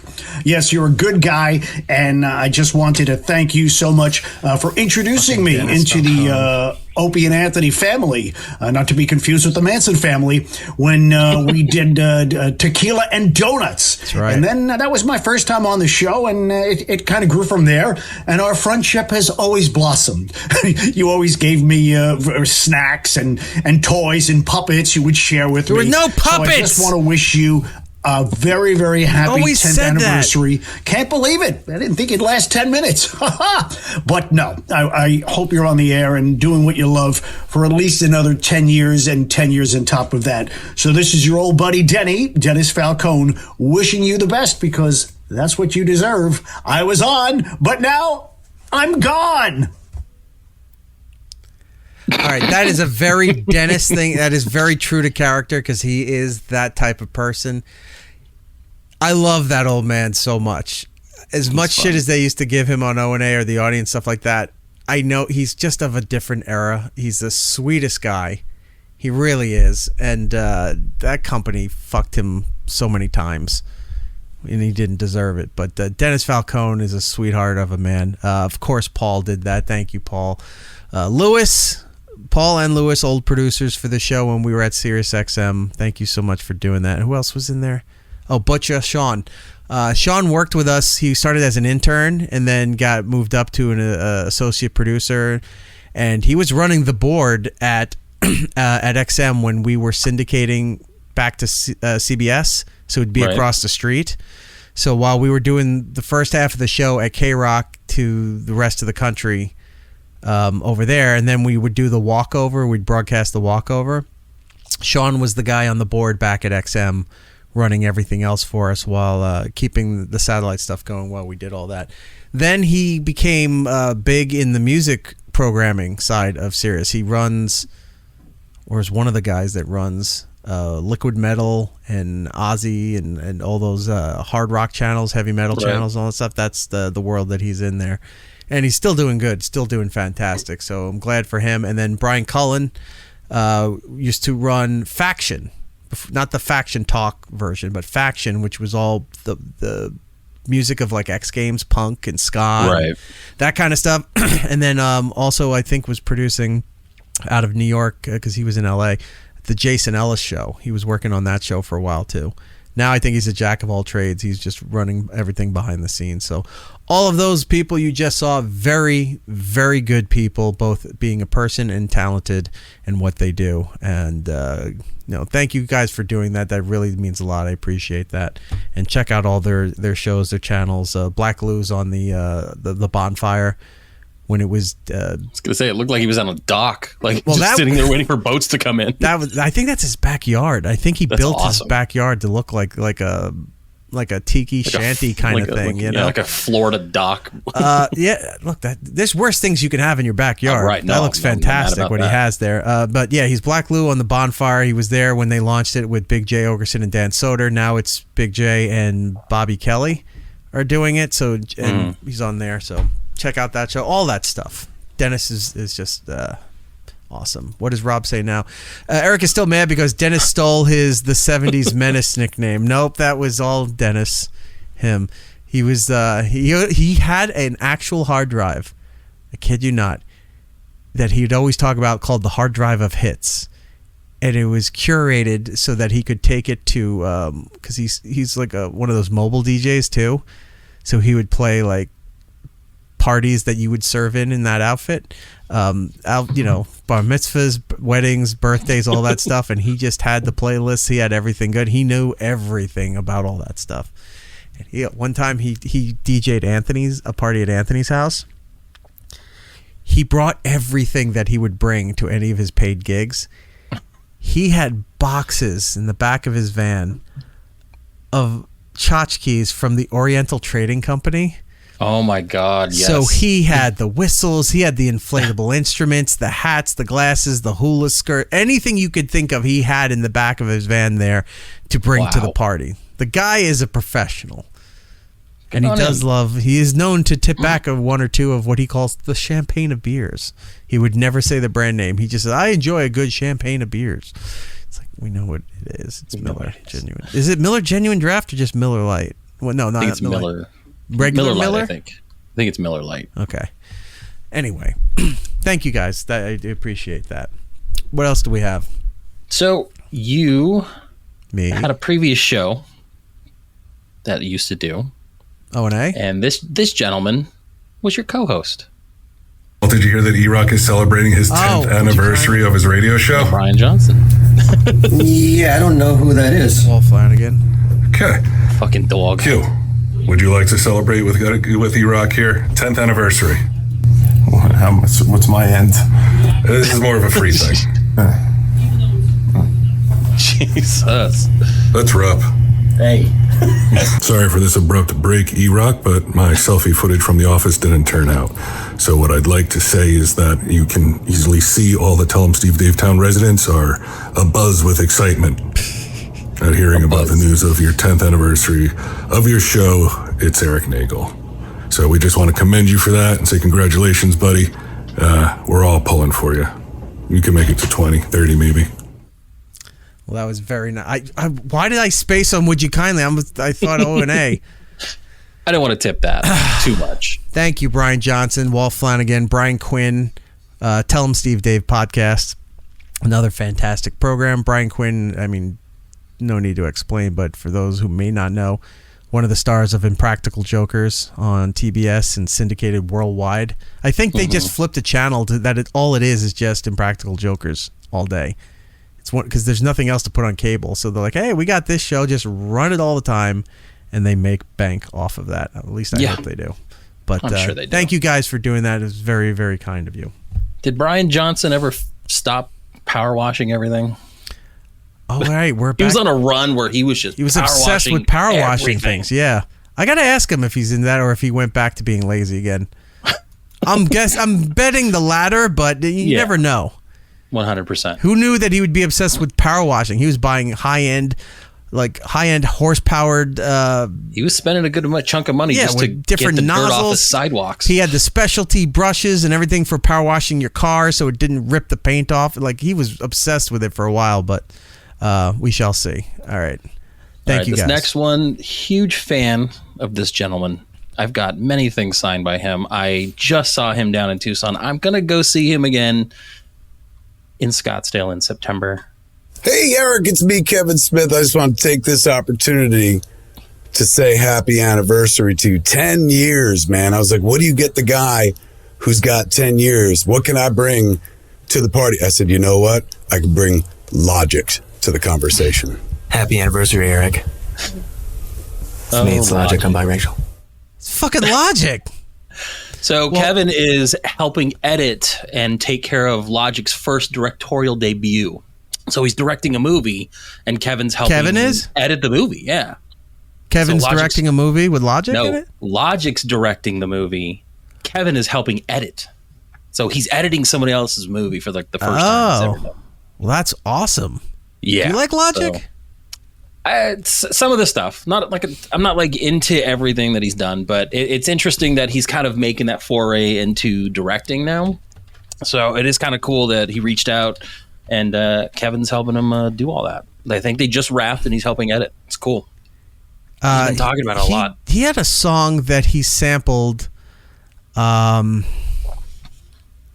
it, I can't think of the name of the song. But he sampled 90s rappers Black Sheep. Who's the Black Sheep? Where are the Black Sheep? Oh, I love that song. Yeah. He has it where it goes, engine number 9 on the New York Transit line. That song, he sampled that into a song of his. That's cool. I can't think of the name of it. I apologize, and he was so nice to do this. I love how he just pops out. Hey, I'm Logic. I'm biracial. It's like, hey, I'm Logic. How you doing? It's like, all right, Logic just shows up everywhere. That's fantastic. It's not a bad thing to have. But thank you, Kevin. That's fucking awesome. That's really cool. Sweetheart of a man, that Kevin Smith. What is Rob saying? If you shitting on Kevin, I'm going to kill you. Erik met Kevin Smith when he was a little kid on the escalators. And look, not a day goes by that I don't hear about. Why do you got to bring race into this? Get on the escalator. All right. I should not have put Rob's thing up on the screen. Yeah, he's not funny. I'm just kidding. Well, that too. But all right, moving on. But thank you, Kevin. So, this is kind of going on theme. Kevin's got another show called Hollywood Babylon. He hosts with this gentleman here, Ralph. Erik, Ralph Garman here, co-host of Hollywood Babylon with Kevin Smith and longtime radio guy and blah, blah, blah. I just wanted to wish you a very happy 10th anniversary on the very cleverly titled It's Erik Nagel. Congratulations, pal. It's hard to exist out there in this world doing 10 years of anything, and you did it. So congratulations. Here's to 20, I guess, if you want to. I don't know. Celebrate. Do something fun. Whatever it is, do it safely. Because I'm sure the fans of the It's Erik Nagel show need you. No, they don't. Take care of yourself. Congratulations again. They won't even admit they watch the show, but that is so cool. You know who Ralph Garman is? I mean, obviously Hollywood Babylon, but he does stuff for Family Guy. Yeah, he does voices for Family Guy, but was a radio guy. Started off at the same show with Jimmy Kimmel and Adam Carolla, show called Kevin and Bean out in Los Angeles. And he was on that show for so many years before I think Family Guy took off, and some other stuff that other projects he was working on. But Ralph, I used to hear, because Kevin and Bean were not syndicated. That show was so huge on K-Rock out in L.A. Mm-hmm. They should have been syndicated, and for as big as they were, they could have been, but they were just they were only in L.A.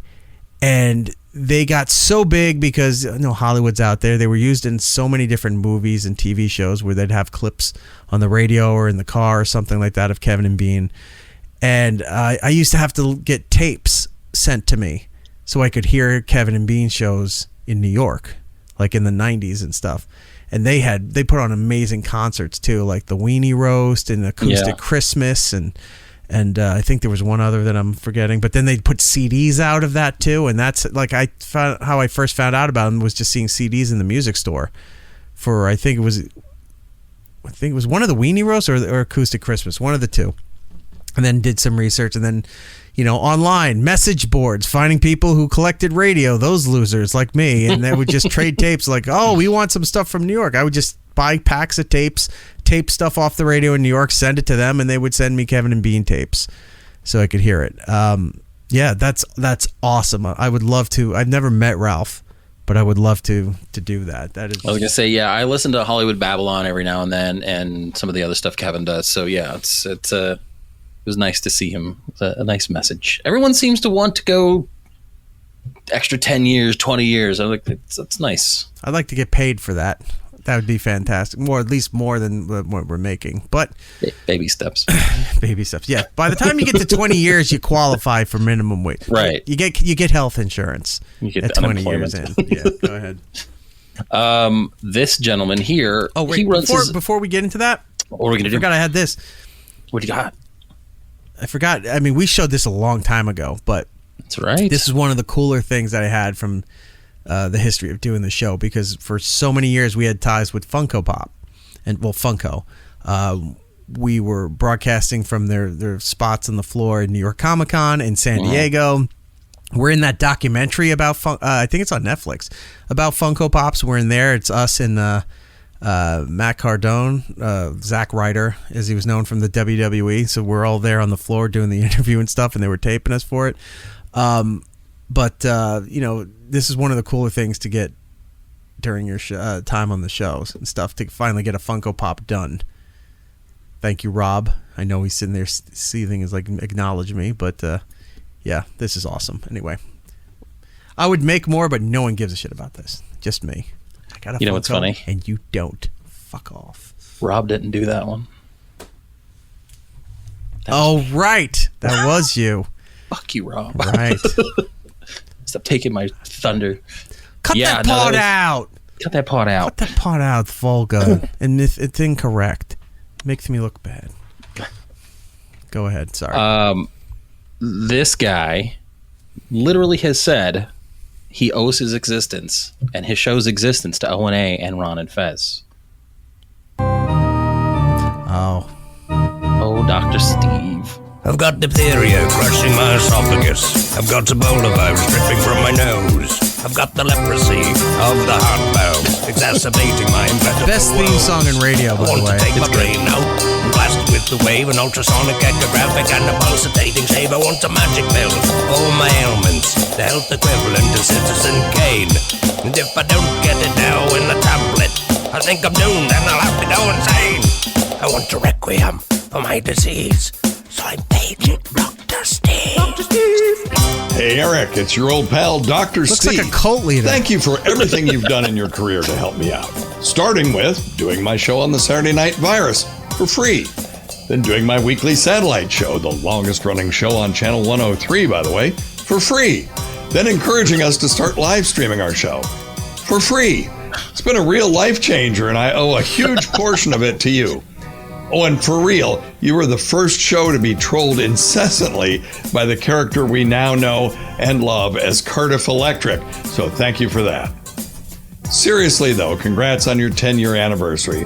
There isn't a nicer person in the business, and you are always generous moved with without your time moving. and your ideas, and you're one of the few who escaped from the madness of the early years of SiriusXM unscathed and with the respect and, dare I say, love of the fans. Well done, sir. Well done indeed. I love Steve. Oh, crap. I forgot to plug my show as usual. Watch Weird Medicine. I'm blaming Dr. Steve. Bring the crash car. And do the Thank you, Steve.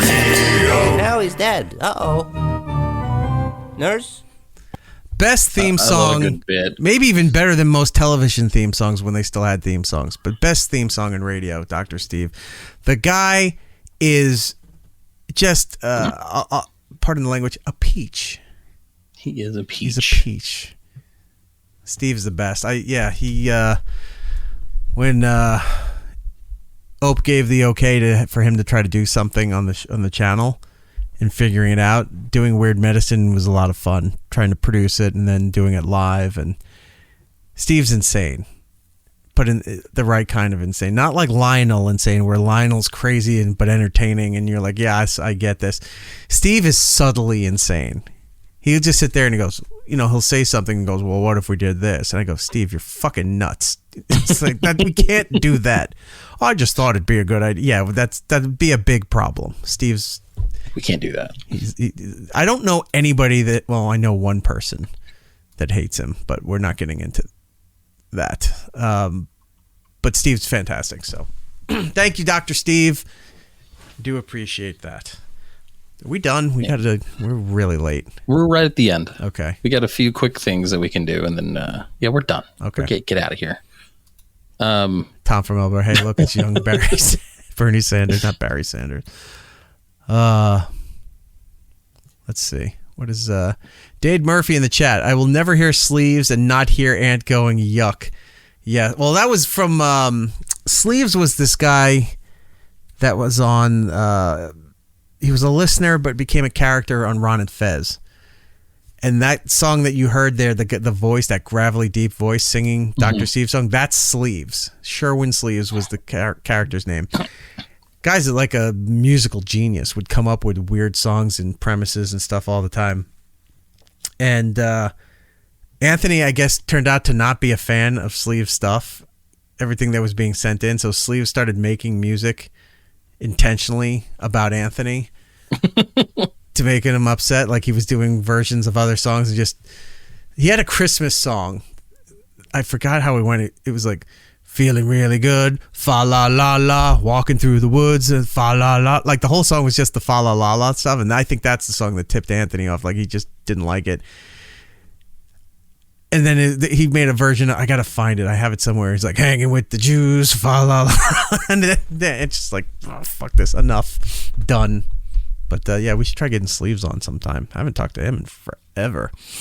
But yeah, again, thank you, Dr. Steve. Very kind of you. Now, we've got a few other videos here. They're basically, you're not in that Dabbleverse. You're more of the Dabbleverse adjacent. Yeah, we're not in the Dabbleverse. So the Dabbleverse is dangerous. It's like walking into Mordor.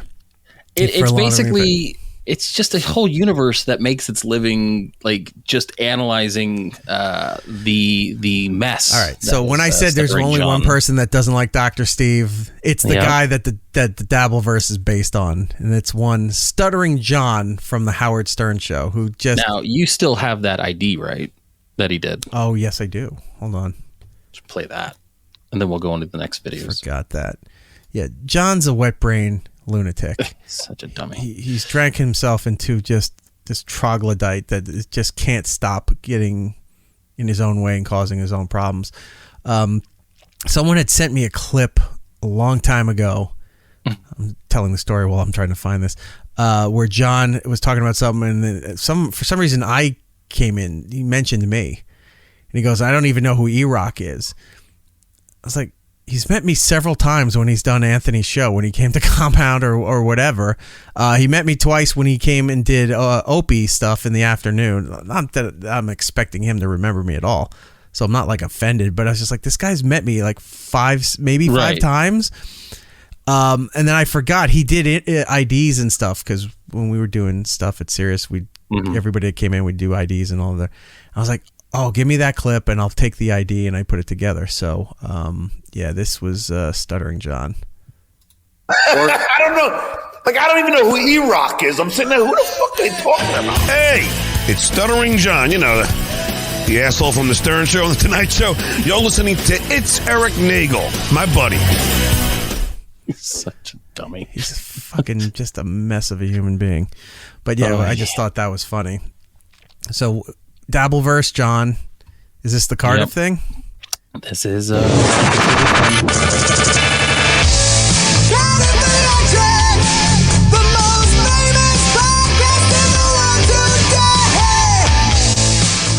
Oh, hello. I'm Cardiff Electric, and you may remember me from such YouTube shows like Inside the Hacktor's Studio, Club Random with Cardiff Electric, Subreddit Surfing with Vinnie Paulino, and of course, Potato Soup. But this isn't about me. This is about Erik Nagel and his 10-year anniversary of It's Erik Nagel. Why are we celebrating a grown man talking about toys for 10 years? Isn't it time somebody talks to the lad? Yeah, I know he talks about food too, obviously. Maybe this should be an intervention. Erik, you're a grown man. But of course, on an anniversary such as this, it's important to remember those that we've lost at the expense of the It's Erik Nagel program. Giddles, we speak your name. Matt OG, we speak your name. Lisa Carrero. Lisa C, we speak your name. Trevor, we speak your name. It's an in memoriam. Idea, we speak your name. And of course, Black Lou and Paul. Anyway, keep on trucking, I guess. Oh, hi, Josh. Sit, Eugene, sit. Good dog. At least he knows who you are. Thank you, Cardiff. That was very kind of you. That's hilarious. As Steve mentioned in his thing, Cardiff used to call our show all the time. Right. But he wasn't Cardiff yet. He was just this disembodied voice. And he would always call and leave voicemails for Zia. Like, he would go, hi, Erik. And like, hi, guys. Hi, Erik. Hi, Giddles. And then a pause, and he'd go, hi, Zia. Like, it really creepy. He would say that. It was weird. And then he would just ask her like weird questions all the time. So it took a while, and then Cardiff reached out to me. He's now Cardiff, but I didn't know this, right? Mm-hmm. Reached out to me to do an interview for his podcast or something. So I go, I wanted to do it, but I kept forgetting to set up a time. So he would just haunt me in the chat room thinking that I was avoiding him. So we'd bring it up, like, I'm not avoiding you. I forgot to do this. Let's make it. So finally it happens. I go on his show. And he's asking me questions about O&A, and he's talking for a little bit. And then it dawns on me. I go, are you the creepy guy that calls my show to talk to Zia all the time? And yeah, he was. He admitted that he was the guy calling in to talk to Zia a lot. So he is now known as the Potato Cardiff Electric. He did a live show. He did a live stand-up show. What was it? A couple months back. Cardiff did? And the commitment he is to doing the potato. Oh, this is. He had a giant. This was down in Florida. Yeah. Potato head. He had the whole mask. Fantastic. Done. He's got shirts. Made me laugh. His channel is good. He actually. I don't want to admit this part, but I'll talk about the other part. He actually started what was known as the Stuttering John Army, and built up John before anybody knew what John was doing and what John has become now. Cardiff used to troll John, and he started the Stuttering John Army, building up like this fictitious fan base to get John riled up. Like, yeah, all these people are with me, and then completely turned on John because he became an asshole. So then everybody built up this whole, what they call Dabbleverse. And there's several shows out there that do shows just about Stuttering John. And you would think, it's like, you can't have this much material about one person. And they do. They do. He just doesn't stop. He's threatening people. He's now currently like trying to file stuff with the FBI and the police. He said something. He was like hitting on this female comic. I don't know if she's really a comic. This female, we'll say, and she recorded the phone calls. So she's been releasing the calls and the voicemails and stuff. And it's just like it's like it can't keep going. It can't find another thing. And then it finds another insane layer. So much so, they have a convention for the second year in a row now in August happening in Rochester called DabbleCon. And it's just all these comics and radio people and podcast people. They all travel over. And the whole thing is just about making fun of John. It's like, fantastic. All these shows are making serious money just making fun of him. Off of this fucking sad, pathetic loser. They, on a daily basis, are mentioning him and trying to do stuff to him on Twitter. And they kept doing, Cardiff kept reaching out to like TMZ to try to do stuff about him. When he was threatening people with calling the FBI. And he was so showing up at people's houses. Yeah.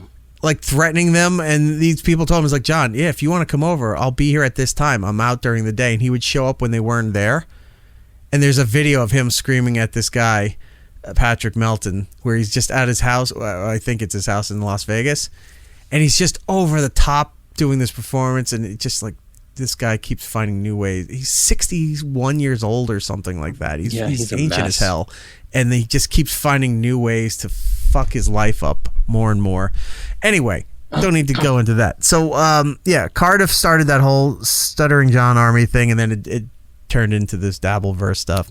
Yeah. But there's like he does stuff. Carl from WATP does some stuff. The best shows doing it is like Uncle Rico, which is Shuley from the Howard Stern Show, and Bob Levy, from the Howard Stern Show, also stand-up comic, and they just sit there and they review, and another comic, Mike Morris, is on there, and they just review clips every day. And then they have a throwback show where they review clips of his old podcast or times on Howard. Like, there's never not a show going on where this guy is just I don't even say humiliated, does it to himself. He's the gift that keeps on giving for content. Anywho, so yeah, like his show, Tukey's show, who are these podcasters? Wait, what was that last one? What did you say before that? No, before that one. Tukey's show.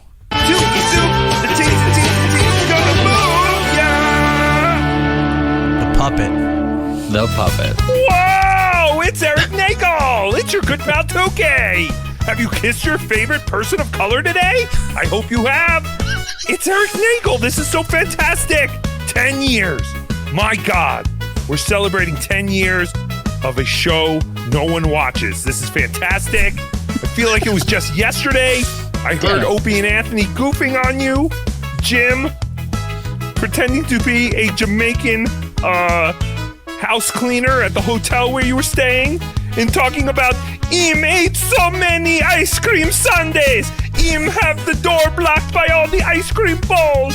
When I opened the door, I had to knock over all the ice cream bowls that him put in front of the door because there was no room in the whole entire room. Could you imagine that?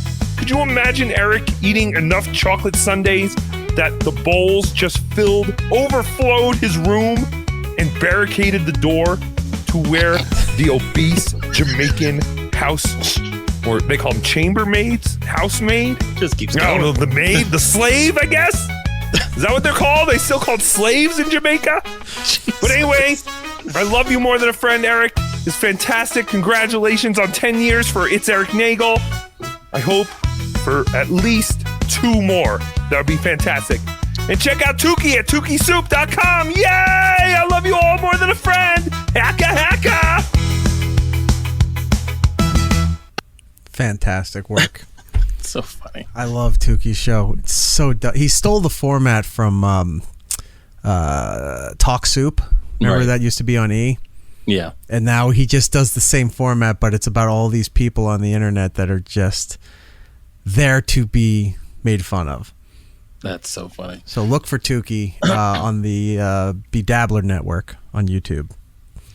Before we go into our funny. last video, we got one more before we go into our last one. And you mentioned Carl from WATP. Right.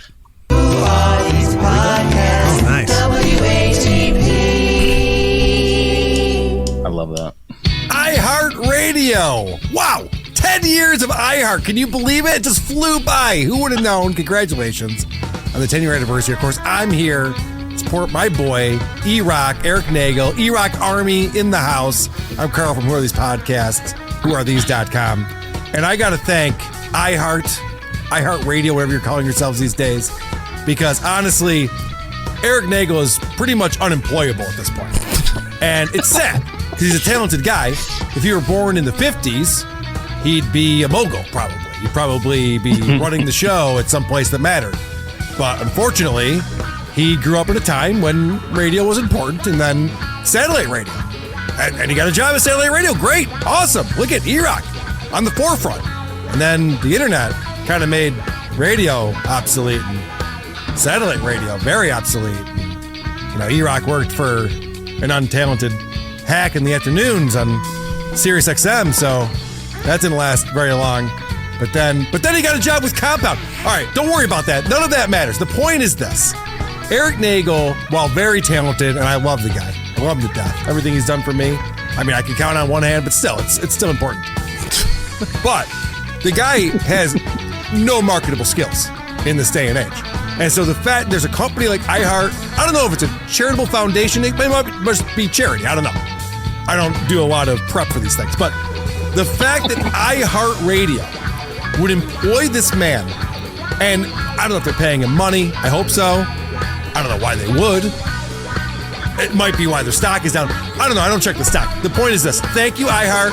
Thank you for employing Erik Nagel, who's my friend. It's Erik Nagel.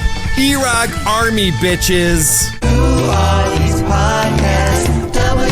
Thank you, Carl. Check out Who Are These Podcasts. It's a great show. Yeah, there was a reason I put that towards the end. So it's like, that's not going to be really good coming right out the gate with that. So let's just move that towards the end. Like maybe by hour 3, no one's listening to that portion. Well, we'll test that theory. We'll see how it goes come tomorrow. But thank you, Cardiff, Tukey, and Carl for doing all that. That was also very, very nice of you to do so. Yeah, and they're not nice people. They're terrible, horrible people. They're the worst. They are the worst. The man calls me Josh on a daily basis.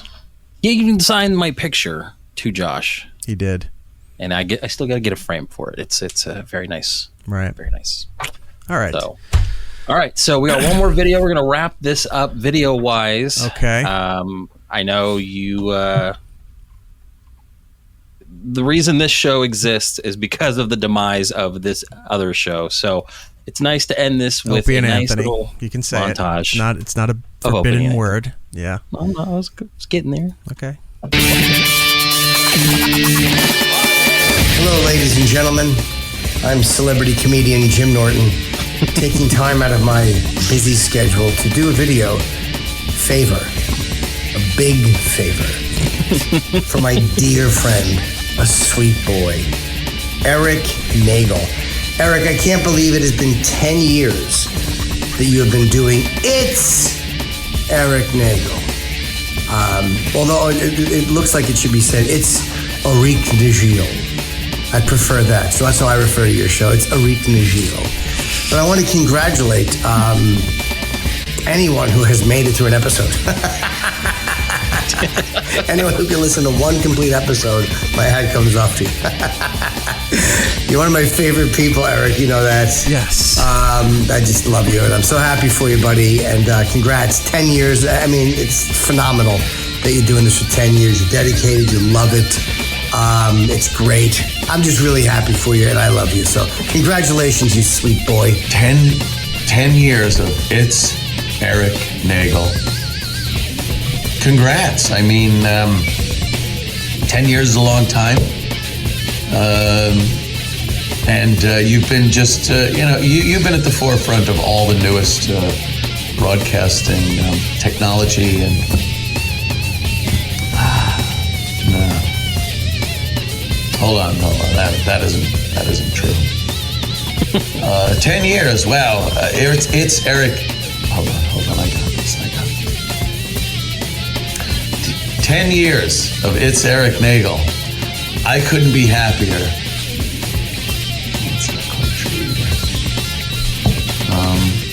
It's paining Erik, to do this. 10 years of It's Erik Nagel. It seems like just yesterday that I... 10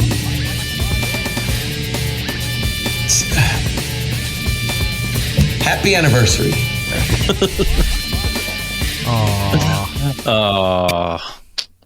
Yeah. I guess he had a thing to do. He was busy. He was busy with, I don't know, something. Well, thank you to Opie. I can't say that. He wasn't there. Thank you to Anthony. He was there, right? Yes, he was there. And thank you to Jim Norton. Took him a bit, yes, but he got there. He got there at the end. That's important. He showed up and got there at the end. So thank you It's not how you start, it's how you finish. Thank you to Anthony. Thank you to Jim Norton. I do really appreciate that. And yes, if it wasn't for Opie and Anthony, this show wouldn't have existed in its current form and where it is, what it's developed into. And maybe that's not a good thing. Now that I'm thinking about it, maybe this was just an abomination that should not have existed for this long, but such is life. But yeah, Opie and Anthony's channel on SiriusXM is where this show was born, and then a week later, O&A was done. And it's only fitting that we're on the 10th anniversary of this show, and a week later, Compound Media's done. So, seems to be a pattern here. I was going to say, if radio shows were pictures, they'd all be in black and white right now. Correct. You're just killing them. So anyway, thank you, the audience, for being a part of this show, for either if you just got here today, which I apologize, or if you've been here for a while, which I also apologize, or maybe you've been here for the entire run, and I'm really sorry if that's the case. But thank you for being here and being a part of the show and supporting the show, whether it's subscribing on Spotify or Apple or listening through iHeart or the YouTube and Twitch stuff. Twitch sucks, by the way. Blow it out your ass, Twitch, with their nonsense. I can't wait to leave that garbage platform. But thank you, the watchers, the listeners, wherever you subscribe, wherever you support, do us a kindness, as we always say, and that's to go out and tell two friends so that they can tell two friends, and if they like it, then they can spread the word, and that's what every show kind of hopes to do. And expand and move on. Before we get into everything else, Jordan, let's go to you and do your plugs. Well, when I'm not here, I am doing another show called I'll Watch It Later podcast, where we talk about movies we should have probably seen by now. Check us out on YouTube, I'll Watch It Later podcast, Instagram at Watch Later Pod. If you want to come say hi to me, you can see me at Jinx Ronan on Instagram. All right. And there's too many. I'm also hosting no bar mitzvahs. No, we're done with that. Yes. So for me, thank you again for doing this. I can't believe it's been 10 years. It's been insane. If you want to follow the show or myself online, all the social medias, all the information's on the screen. But for those on the audio and the radio listening, Twitch and Instagram, or X and Instagram, I keep getting told it's like, it's not Twitch. Cares. It's Twitch. And I said Twitch. I meant Twitter, and I got it wrong twice. X, Twitter, Instagram at It's Erik Nagel. YouTube is the channel with, if you're listening and you missed the video or want to see it later, or any of the other videos and stuff, it's all up there on that channel. Yes, so 10 years have come and gone, and a whole bunch of shit has happened in between. Thank you all for subscribing. It was very kind of you to waste your time with this silliness, and to be a part of it in some way, shape, or form. I can't thank you enough. The radio business is currently in a terrible place. There's not a lot of shows doing this kind of stuff on the radio anymore, but we saw a bunch of great people today that were kind enough to send their videos and say thank you and congratulations. find those people out, go and support their radio shows, whether you listen to in their market or live in their market or not. You can listen online. Support those programs because those people, they do very good jobs, they do very good work, and they need it now more than ever because, again, the whole entire industry is a complete bag of garbage and they don't treat people well. So support those shows. Everybody else who's moved to podcasts, who's used to streaming, moved to YouTube, any of those other places, again, people we saw earlier, go over and subscribe to their things. It's free. Unless it's Patreon, then it's usually like $5, but it's probably worth it. Go over there, subscribe to those people, help them out.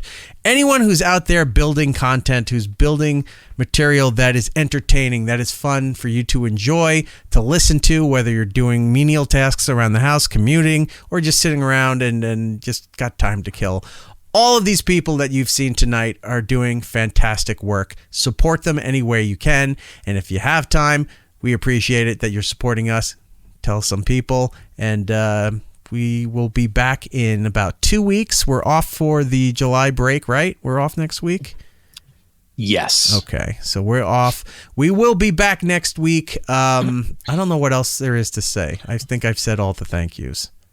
We got more content, man. We're going to still keep doing this. I'm grateful that I get to be a part of it. I'm learning a lot. I'm still improving. Got anything to say about it? I don't care. He's just rattling on. All right, I apologize for that. I know Rob's laughing his ass off right now. Maybe Heather. It was more of an inside joke for them. But in all honesty, I can't do this show without Jordan. He's been a tremendous asset to this program for the last 2 years, and everybody else who's done the show in any way, shape, or form. Matt and Giddles, when they started with me at SiriusXM, I couldn't have done the show without them. Lisa Carrero, Black Lewis Johnson, Paul Ofcharsky, Trevor. Trevor was on the show for a while, and he's doing very well in New York City. He was on about a week ago here with us. Go check out that episode. Christy Puchko is doing her own thing. We don't talk anymore, but I wish her the best. Same thing with Zia. Zia left to go do her own thing, so support all those people, and they were important parts of the show at some place in time, so I have to thank them. I couldn't have done a lot of this without those people there. Longtime friends of the show, Randy Falk from NECA, all the people who have come and gone from Funko, who we had a great run with over so many years, supplying us with the pops, with the celebrities, to do the crossover promotional stuff. That stuff was a lot of fun. Our pal Brian Shea from Game Informer magazine, he's been there since the first show at SiriusXM and has been here I think like a month or so ago. He'll be on again soon with more video game stuff. Check him out, support him and what he does. Our pal Jason, Coke Logic, you may know him from the O&A days, does a lot for this show with artwork and design and video stuff and other things behind the scenes. So I got to thank him as well. Very important. Opie and Anthony, even though everybody's fractured and some people talk, some people don't. Couldn't have done a lot of this without Opie and Anthony, and my career wouldn't be where it is without Opie and Anthony. Some may say that's a good thing. Some may say it's a bad thing. But it's a thing nonetheless. It's here in some way, shape, or form. Thank you to Opie, Anthony, Jim Norton, Scott Shannon earlier, a big part of my career for that. And that is about it. Can't think of anything else. If I missed you, I do apologize. There's been a lot tonight. It's been 3 hours. What the hell do you want from me? I'm amazed we're up and doing it for this long. We knew from the very first show what it was all about. And with that being said, take care, everybody. Be excellent to each other. And we'll be seeing you. We got it right, you got it wrong. We're still around, last one to die. We're going up, you're going down. We're still around, last one to die. Last one to die.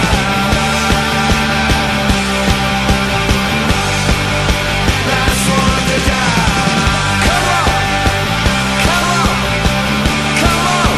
Last one to die. Come on, come on, come on. It's Erik Nagel. Alas, we're out of time. Follow It's Erik Nagel on social media platforms. For ways to watch and listen to the show, or join us for the live shows, head over to itseriknagel.com. Yo, and remember to tell 2 friends so they can tell 2 friends, and they can tell 2 friends, they can tell 2 friends, they can tell 2 friends. You get the idea. Keep it real, homies.